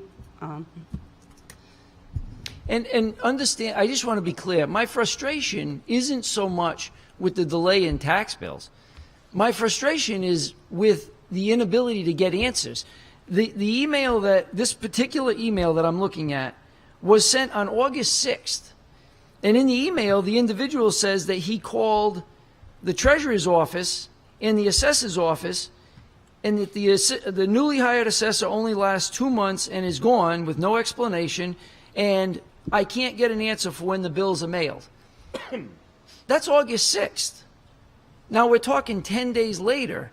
I'm sure that there may have been processes in place, but when somebody calls the treasurer's office on the 6th, they should certainly be able to get an answer before the council president has to put it on the agenda for the next regular meeting, and then that forces a press release.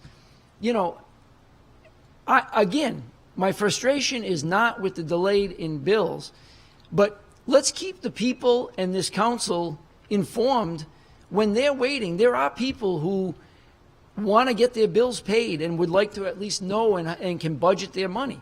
So I understand what you may have gone through, but not communicating that to us and to the public is wrong. And that's the real problem. And I understand you were on vacation, but the deputy director, the date of a mailing doesn't seem like it's above her level of, if her level of clearance is so low that she can't know the date of a mailing, that's a problem. Thank you. And thank you for your explanation. Council President? Councilman Canoia. In light of what you were just talking about, I'd like to I'd like to add to the agenda and make a motion to add to the agenda the following item for discussion purposes only pursuant to Rhode Island General Law 4246B. A discussion regarding the information requests from City Council members to the administration and the timing and process related to the responses of those requests, including recent requests of the Director of Planning and Development for copies of HUD applications and requests to the Finance Director in connection with payments received from contractual parties. So make that motion. Motion made by Councilman Canoia. Second. Seconded by Councilman Ward. Comment. All those in favor? Aye. Aye. Opposed? The ayes have it. Go ahead, Councilman Canoia. So, look, not to beat a dead horse, but I'm going to beat a dead horse. Some of you may know I've had some dialogue on this, somewhat related to what the council president was just referring to. I'm going to make something really clear here. Okay, when I make a request and I send an information request or ask a question of a director or a member of this administration, I am not doing it as John Q. Public, making an access under making a request under the access of public records. I'm doing it as an elected and paid official in order to do my job. So when I make a request, I expect an answer, and I expect an answer to be timely, particularly if the information is readily available. And why am I saying this? Because I have had it up to my eyeballs that with certain parties, every time you make a request for the simplest of information, their response is they send it to the law department for review, and then to go to the clerk to come to us. That's absurd. I ask a simple question. Did we receive a payment? The answer is binary, yes or no. And if the answer is yes, how much, when, and how is it calculated? That's got nothing to do with the law department. Now, I said this doesn't happen with everyone. Director D'Agostino, okay? And I think I speak for everybody here, but I'll speak for myself. I don't care when it is, night or day, holiday, Saturday, Sunday, whenever, if I ask him a question, if I send him an email or pick up the phone and call him, I get an answer like that. No problem, Jim. Here it is. Here's the information you asked for, or if I don't have it, I'll get it to you tomorrow. No problem. Sometimes the answer is, I got to look into it, Jim. I'll need a few days. Again, no problem. Never once has the Director of Public Works responded to my inquiries by saying, "Hi, Jim, I forwarded your information to the solicitor for him to review before sending it to the clerk, before sending it to you." I asked the Director of Planning for a copy of a HUD report. You don't get any more public than a HUD report, a submission to HUD. That is as public a document as you get. And somehow, there's confusion there, and the response is, I've sent it to the solicitor for his review, so he can, then before he sends it to the clerk, so they can send it to you. Have we lost our minds? Again, we're all on the same team here. Again, I am an elected official. I'm asking as an elected official, not, as I said, John Q. Public making an access to public records request, messing around for 10 days and then another 30 if they want and all that. I have a job to do, and I'm trying to do it, and I'm trying to work with people in a cooperative manner. When I ask a question, I want an answer, and if the answer's not readily available, no problem. Just say so. Respond. But don't you dare send stuff to the solicitor, his office, and involve them, and then involve the clerk, and back and forth. I hear the administration, and Councilman Gillette is on this like a dog on a bone about, I don't have enough staff, I don't have enough staff. Nonsense. It's hard for me to be sympathetic to the assertion that we don't have enough staff. I would suggest the staff is being misused and misallocated. I ask a simple question. We've got to involve the finance director, the law department, the clerk, maybe one or two people. This is crazy. And my bone, the bone I have to pick here is not with the finance director or the other directors, because I know where it's coming from. They're doing what they're told. Steve is just not an obedient dog. But what I'd like is the following. Two things. Perhaps Director D'Agostino, all kidding aside, could talk to some of his colleagues and explain to them a more efficient way of doing business, number one. Number two, I would ask the law department to consider setting up some training, invest 1 hour, you'll save hours and hours and hours going forward. Could you sit down with the directors and the rest of the staff and explain to them about the access to public records, notwithstanding that I'm not making APR requests, but notwithstanding that, explain to them that just about every document and everything in this city hall, almost all of it is a public record. And there's only a handful of things that can be held back, such as litigation, personnel matters, whatever. It's a very detailed, a very straightforward, short list of things. Because there seems to be, again, please provide me a copy of the HUD report that was submitted to HUD. That's a public document. But it gets sent to the solicitor for review? Again, I am done. Right up to here. I'm not putting up with it anymore. I've made it clear in writing. I'm making it clear tonight. I am done, and I am prepared to take actions that I wasn't prepared in the past, but I've had it. And there's lots of actions that can be taken. And I would like to avoid it. Because, again, I think we're all on the same team. Okay? We don't have to agree on everything. That's fine. That's actually good.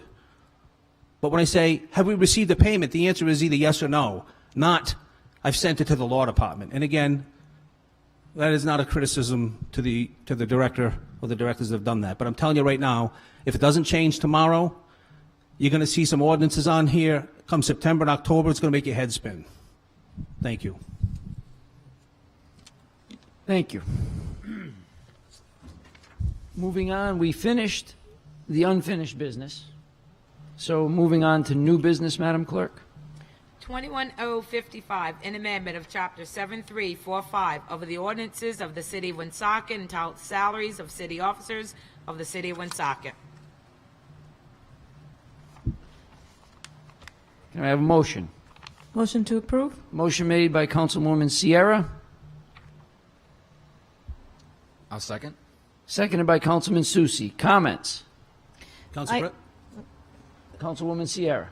I have some comments to make, and it actually speaks to a lot of what Councilman Gillette was speaking to earlier.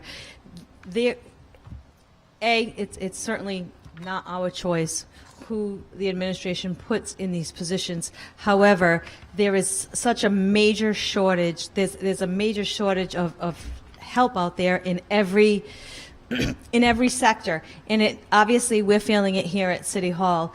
And in order to be more competitive and draw people that want to work in the city, qualified candidates to work in the city, we have to make sure that the salaries are competitive. I, for one, do not have an issue bumping up the salary by $5,000 in order to be able to keep the person that we currently have in place. I will support this. Thank you. Any other comments?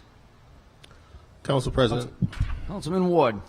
I'll simply say that as a matter of compensation for the position, I think the increase is valid, and I have had serious confrontational issues. I don't know if they were confrontational. Let's just say they were challenging matters, and there are still some yet to come. But I think the thing that can come of this is an expectation that with something like this comes the requirement for the person in the position to be responsive to the council. I, frankly, other than informing the mayor how you're responding to a question from the council, I don't see that there's any justification, as Councilman Canoyer just pointed out, in doing anything other than providing the information requested and copying the solicitor and the mayor. And I say the solicitor because inadvertently there may be something that would be confidential. However, I think communications between council members and department heads, if there is something deemed to be confidential, could certainly be cut off at the pass with a simple request of the councilor to recognize the confidentiality of certain items and therefore to remove them, and they can be corrected later. However, back to the issue of compensation, I understand the need for such a thing.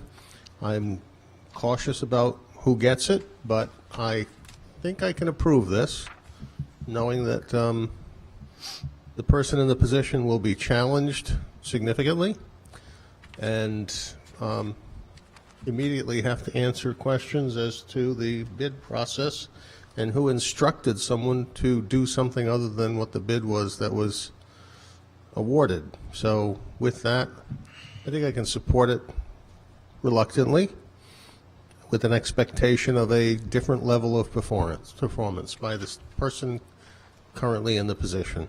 Thank you. Council President. Councilman Canoyer. I too will support this, as I said, and I don't want to be a liar. This is at the request of the administration. I said we're all on the same team. We want to be team players, and we want to cooperate and work together.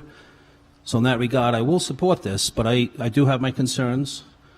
And there's two things I just want to highlight here. And actually I have a question for the solicitor. Well, there's a couple things. Number one, I would have preferred to have some clarity around what we're doing with the Director of Planning and Development.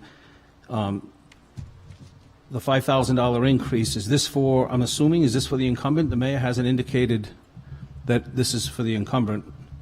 And is the plan to make Ms. Palacastro the director as opposed to the interim director? Or is this just to increase the salary so that they feel comfortable putting an ad in the paper? That's number one. Number two, my question for you, solicitor, when the mayor asks directors questions, do those directors respond to the mayor by sending it to you and telling the mayor, I've forwarded it to the solicitor? Is that a rhetorical question? No, it's a real question. I mean, I don't think so. I don't know. I have no so you don't idea. get those emails? I don't get those emails. Okay. So some elected officials, they get a straight answer, other elected officials, they go through your office, I guess is the answer, just so I'm clear. I mean, I can't answer for what Well, you know what comes in your office. You see emails. I don't have, those requests don't come to my office. Okay. So again, going back to what I said earlier, we're elected officials up here, no different than the mayor's an elected official. And when we ask a question, we want an answer. And yes, if there's confidential information, that's fine. I get that. And sometimes certain information has to be treated in a certain fashion. But again, not when you're asking for a HUD report or you're asking whether or not we received a payment. There's no confidentiality there. There's no reason whatsoever. And if the mayor can ask people questions here and get answers without having it run through the solicitor's office, I expect the same treatment. So look, I will support this. I'd like a clear understanding in the next day or so as to what the mayor plans on doing. If this is for, maybe somebody knows, I don't know. If this is for the incumbent. And the second thing is, I'm just going to remind people, this cuts both ways. There's an ordinance here to increase salaries. And I'm going to support this. But if you can increase, you can decrease. And as I said, broken record that I am, if things don't change, starting tomorrow morning at 8 o'clock, you're going to see more of these. Thank you. Any other comments? Mr. President, Councilman Gillette. I was going to vote no on this evening, but in listening to all of my colleagues that have spoken, I can understand why they would be willing to vote yes on it. Matter of fact, as I'm listening, I'm thinking that for a fully qualified person, maybe $94,000 is still not enough. But then again, if a person comes in and is not fully qualified and is going to come in and have to be taught, I think that $94,000 is too much money. I guess what I'm saying is that when there's a raise, I think somebody should be hired by the city. They should show that they have the character, the ability, and the willingness to do the job as it's supposed to be done. And then, after 90 days or so, increase the wages.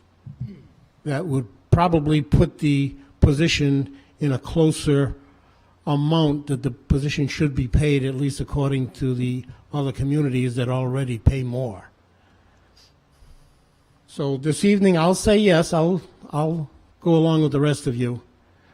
But as long as the person that comes in is fully qualified and not just someone filling in a position that needs to be filled. Thank you, Mr. President. Thank you. Any other comments? I just have one comment.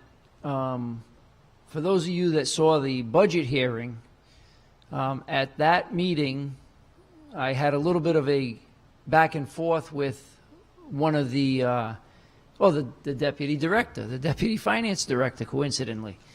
And my comment when we were talking about this particular position was that I was very uncomfortable increasing the salary for an interim position.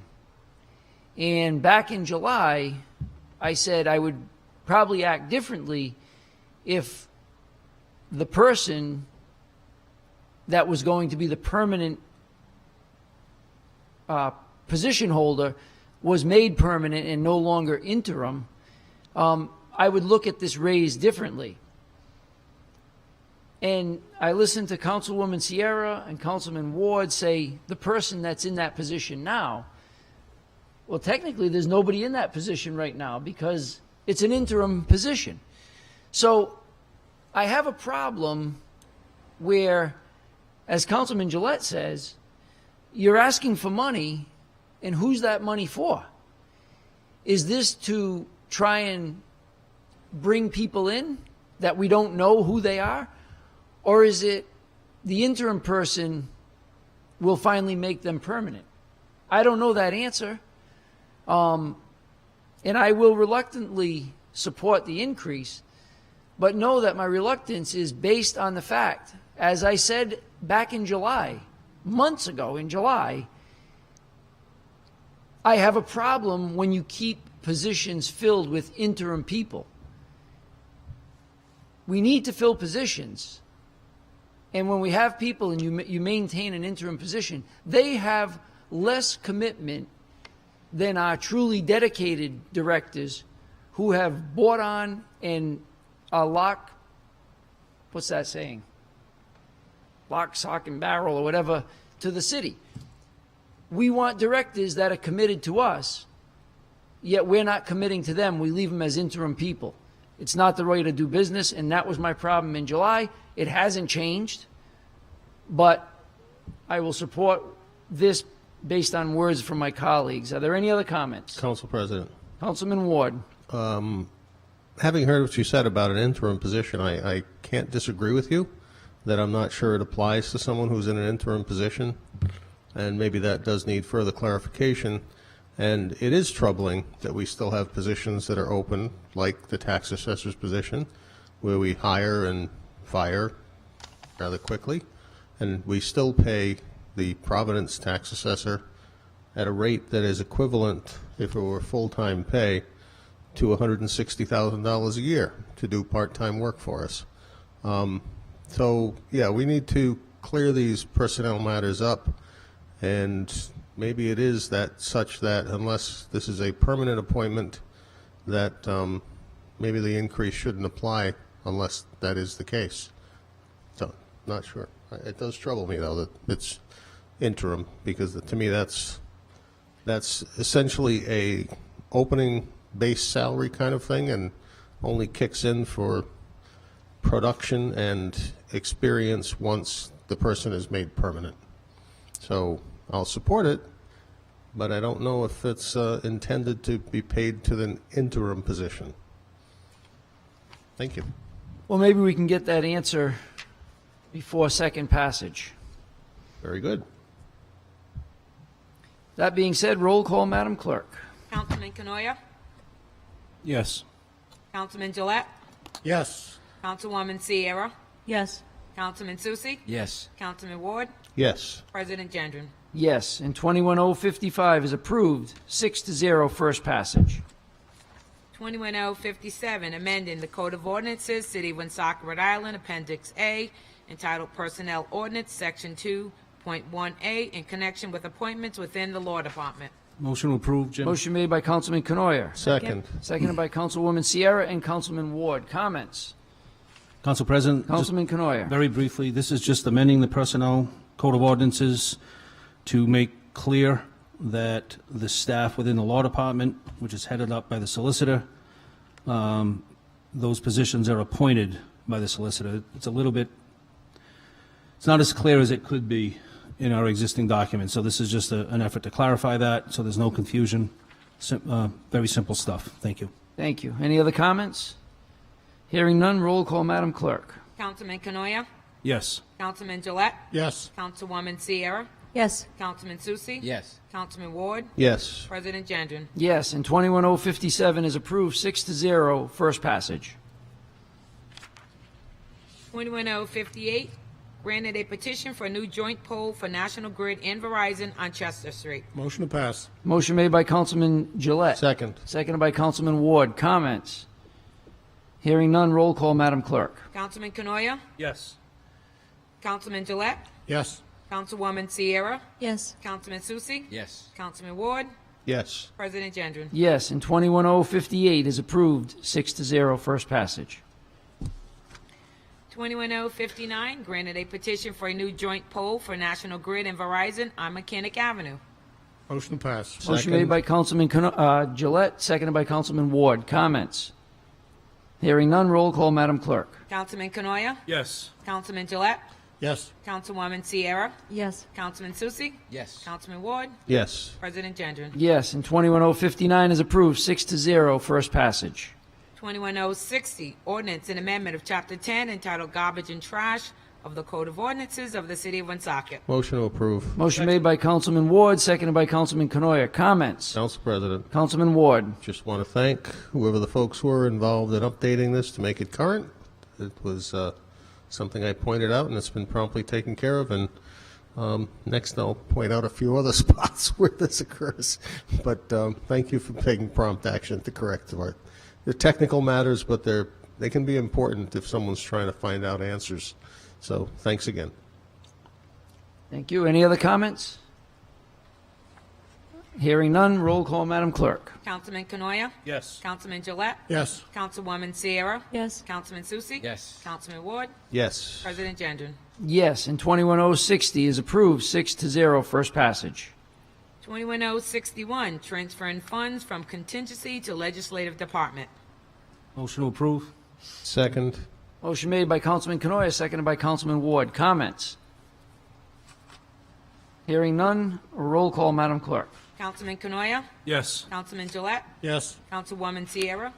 Yes. Councilman Susie? Yes. Councilman Ward? Yes. President Gendron? Yes, and 21061 is approved, 6-0. Madam Clerk, Yes. if you could read 21062, but I have a request from the sponsor once you read it. Yes. 21062, establishing EMA administrative stipends for the City of Woonsocket's Emergency Management Agency. Thank you, Madam Clerk. The sponsor, Councilwoman Gonzalez, has asked me for a tabling motion. If we could entertain that in her absence, could I have a motion? Motion to table. Motion made by Councilman Canoia, seconded by Councilman Ward to table. All those in favor? Aye. Aye. Opposed? The ayes have it, and 21062 is tabled, 6-0. 21R59, granting permission to use city property. 58, I 58. think.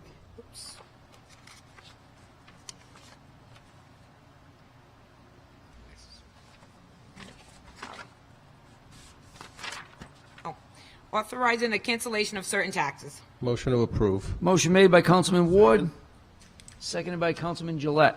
Comments? Council President, Councilman Ward. for the public's information, these are miscellaneous taxes to be abated totaling $2,548.26. Thank you, Councilman Ward. Any other comments? Hearing none, all those in favor? Aye. Opposed? The ayes have it, and 21R58 is approved, 6-0. 21R59, granting permission to use city property. Motion to pass. Second. Motion made by Councilman Gillette, seconded by Councilman Ward. Comments? Director Gillette, I just, is public safety okay with this request? Yes, I went through it, and he was a good good person last year, and I have no problem with the year before, rather. Yeah, very good. Good, very good. Okay, thank you. Any other questions? Comments? Hearing none, all those in favor? Aye. Opposed? The ayes have it, and 21R59 is approved, 6-0. 21R60, establishing a committee to explore the feasibility of developing a master plan for a new city project and canal district. Motion to pass. Motion made by Councilman Gillette, Second. seconded by Councilwoman Sierra. Comments? Mr. President, Councilman Gillette. for those who have been around for quite a while, if you're looking at this legislation, you'd say, well, that's the Beaupont plan that you're being asked to vote on this evening.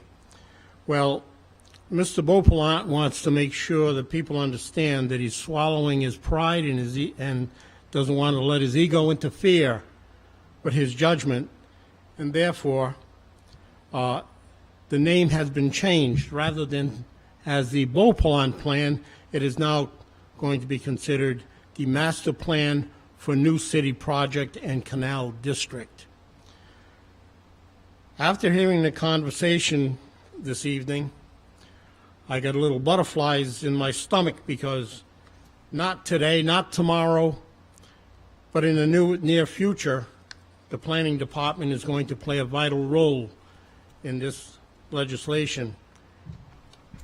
And although this legislation is to explore the feasibility of developing a master plan for a new city project and canal district, there's going to be a lot of conversation that is going to be needed between the committee that has been named in this legislation and the city of Woonsocket, the planning department. Having said that, putting my concerns aside, I wish to say that this legislation I look at as a seed that this council will plant tonight by passing it, and hopefully with the cooperation of the city council and the administration, and especially the planning department, will grow into something that will make the city a changed community because of all of the possibilities that this legislation could end up creating in the near future. I said prior to my being reelected to this council in the last election that I was going to be pursuing this. It took me longer than I anticipated for some reasons I'd rather not specify, but it's here, and I knew I couldn't do this alone on the council. I want to thank Councilwoman Sierra for putting her name on this legislation. Actually, I think she's going to be better for this legislation than I am, for this committee than I am. But nevertheless, thank you, Councilwoman.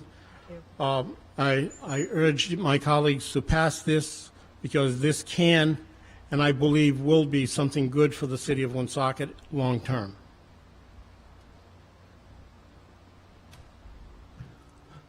Council President? You're all set, Councilman? Councilman Canoia. So two things. One, thank you to the sponsors for putting this forward. This is exciting to look at this. It's some form of this has been discussed numerous times over the years, and I think it's great that a group of committed people are willing to take a good hard look at this and roll their sleeves up on this and see where it goes. The only thing I would like to make an amendment, and it's just consistent with prior boards that we've had, and I just, for your consideration, under Section 1, and just make it clear that, provided that the committee's duties are advisory and shall not be construed to obligate the city in any way. And again, the point of that is similar to when we had the Water Advisory Committee and all these other ones that we have. They are advisory. They don't have any, they can't, if, for example, and I'm making something up, if this committee comes up with a, quote, recommendation or a plan, it's exactly that. It's a recommendation. It's not an obligation, and I just don't want people to get thinking otherwise. Some people get confused. So I would make the proposal, provided under Section 1 at the very end after Canal District, provided that the committee's duties are advisory and shall not be construed to obligate the city in any way. Before you get a second on that, Councilman, I spoke with the solicitor today, and if you could amend that amendment slightly to include a reference to Chapter 11 of the Charter, Article 4, specifically advisory boards, to make clear that this is an advisory board. So it's Chapter 11, Article 4, Section 1. Okay. So, Councilman, you could just add pursuant to... Yep, I was going to say exactly that. So at the very end of it, pursuant to Chapter 11, Article 4, Section 1. Section 1A. 1A. Yes. And I'll second that motion. Or were you going to? I'll second it. I have no objection whatsoever to that. Okay, second by Thank you, Roger. the sponsor. I'm sorry, Councilman Gillette. On the amendment, comments? Hearing none, all those in favor? Aye. Aye. Opposed? The ayes have it. And 21R, where is it? 60 is amended 6-0. On the main motion as amended, comments? Mr. President? Councilman Susi. Yeah. Press speaking here. Yeah, I'm very supportive of this. The potential of this is exciting. I think I'm one, I like big projects. I like to see the potential of that, and I think it's fantastic. I think it's important, though, that a committee like this has to include all the stakeholders involved, meaning if you're going to get something done at the end of the day, I think you got to get, in my opinion, someone from the administration should be on this committee, right? Whether it be the mayor or some designee that she puts forth, or any future mayor, because I imagine this has a shelf life of probably a few years, I imagine. Because without doing that, I think it'll be an exercise in futility, I think, to some degree. If we can get people all on the same page, working in the same direction, I think it's just going to make a healthier committee. There are other stakeholders as well. I mean, I think of someone that from the DWC, the Woonsocket Downtown Woonsocket Collaborative. I know that Garrett Manseri had sent us all, I think, an email today. I mean, they're already so integral to the Main Street area anyway, and the whole overlay district area, and this particular project will encompass a big portion of that. I think it's vital to have people that have great thinking and have already had a lot of experience on dealing with trying to make change in our community. I think that would be a great outreach, I think, as well. So very supportive of this whole thing. I think that maybe we can work at, and maybe that's potentially amendable down the line. I mean, I'll certainly agree with establishing it tonight, but I'd like to see some other stakeholders involved on the committee itself. I think for its success, you know. So. Solicitor, is there any reason that down the road they could add another member or something if? Of course, you could go down the road, you could add another member. If the board came to us and said they wanted to add a particular name, then we just vote on that one name? Yeah, you can just add it to the advisory committee. Very good. Yeah, imagine, I think it did say 7, I think they list 7 members, but you said up to 10, so it does leave that room, I believe, for those 3. Good. Yeah. And maybe we all Thank think you. about that and maybe submit names to them. I think that would be a healthy thing. Good. Thank you. Any other comments? Mr. President, Councilman Gillette.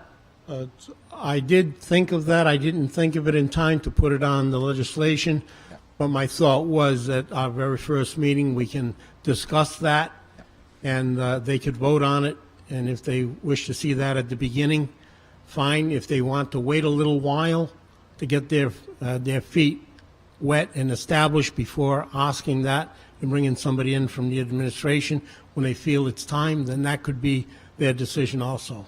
So thank you very much for that suggestion.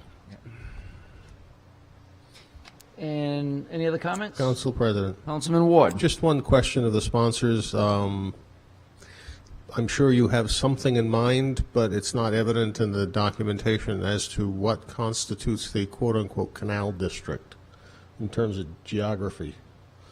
What are the boundaries that we speak of? All of the explanations will be made in detail, but I can honestly say to you right now, we're talking about the bypass and actually creating a canal where we're going to have a water fire and changing the district in a way that people are going to be drawn into the canal area. And as a matter of fact, those people who own properties on Main Street will be able to ask more for their properties and more for their rents, because this, in the long term, will create a bigger and better Main Street along with the canal area. And I'm talking about putting escalators going from the canal area up to Main Street, maybe in a couple of locations. There's a lot of things that need to be ironed out before all of the facts come out.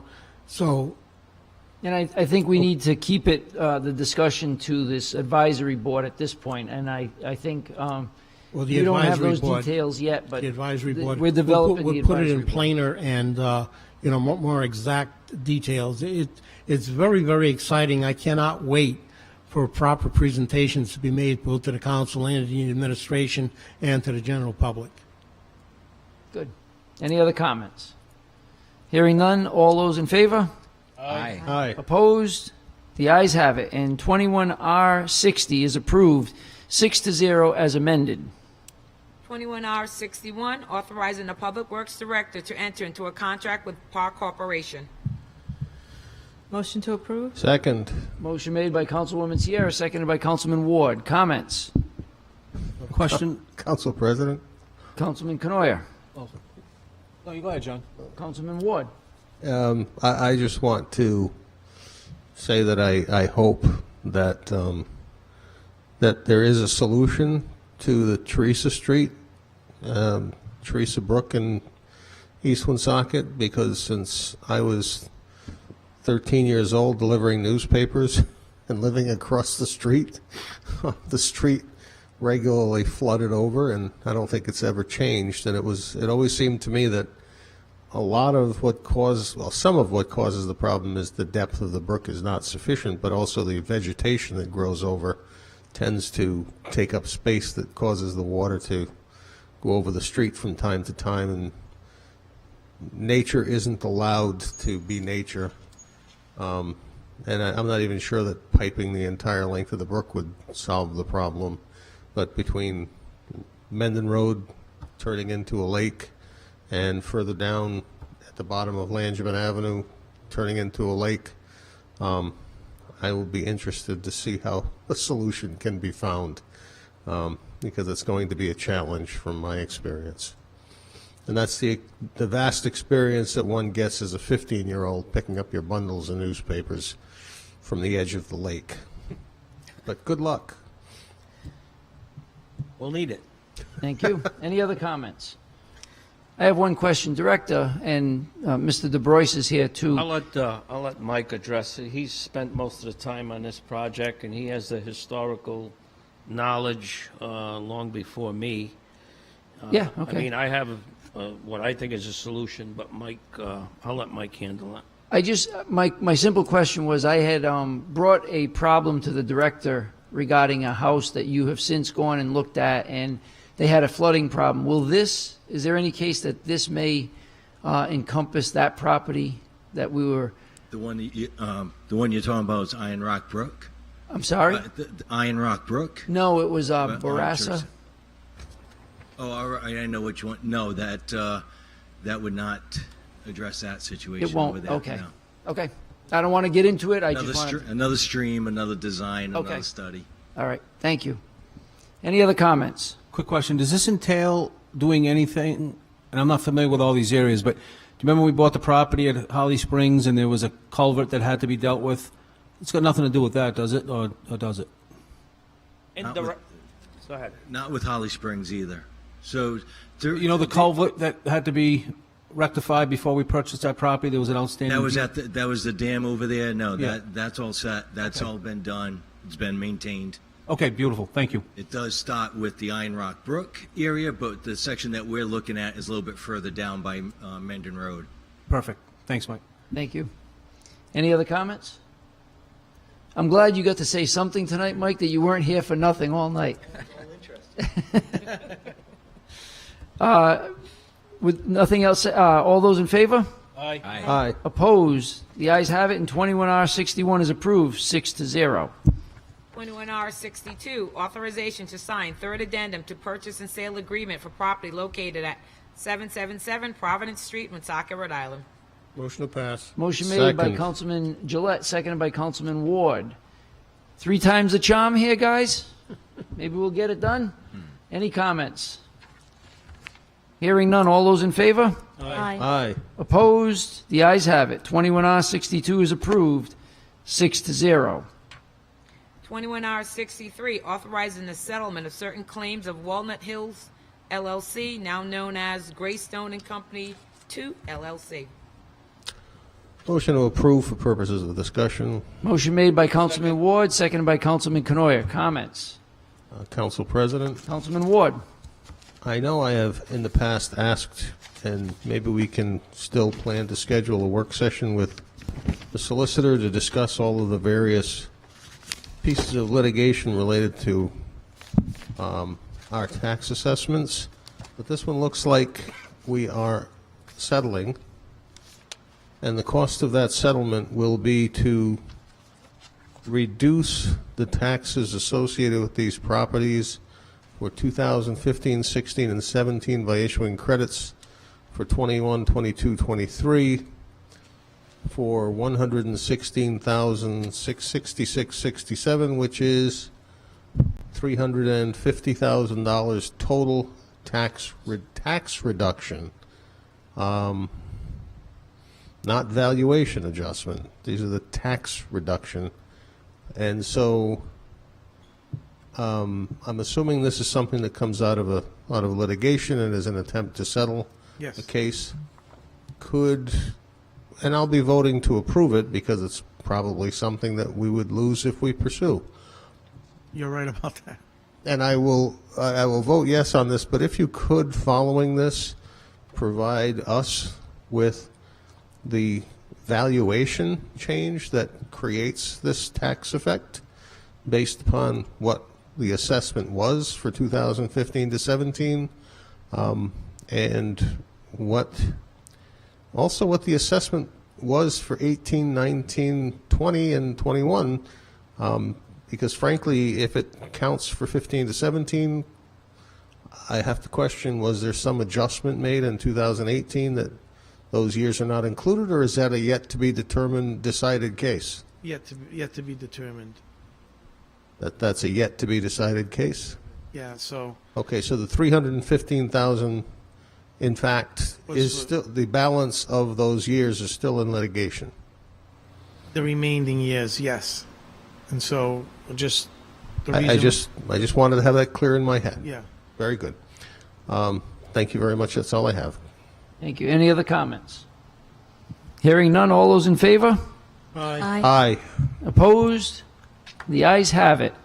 In 21R63, like every other vote tonight, is passed on a 6-0 unanimous vote.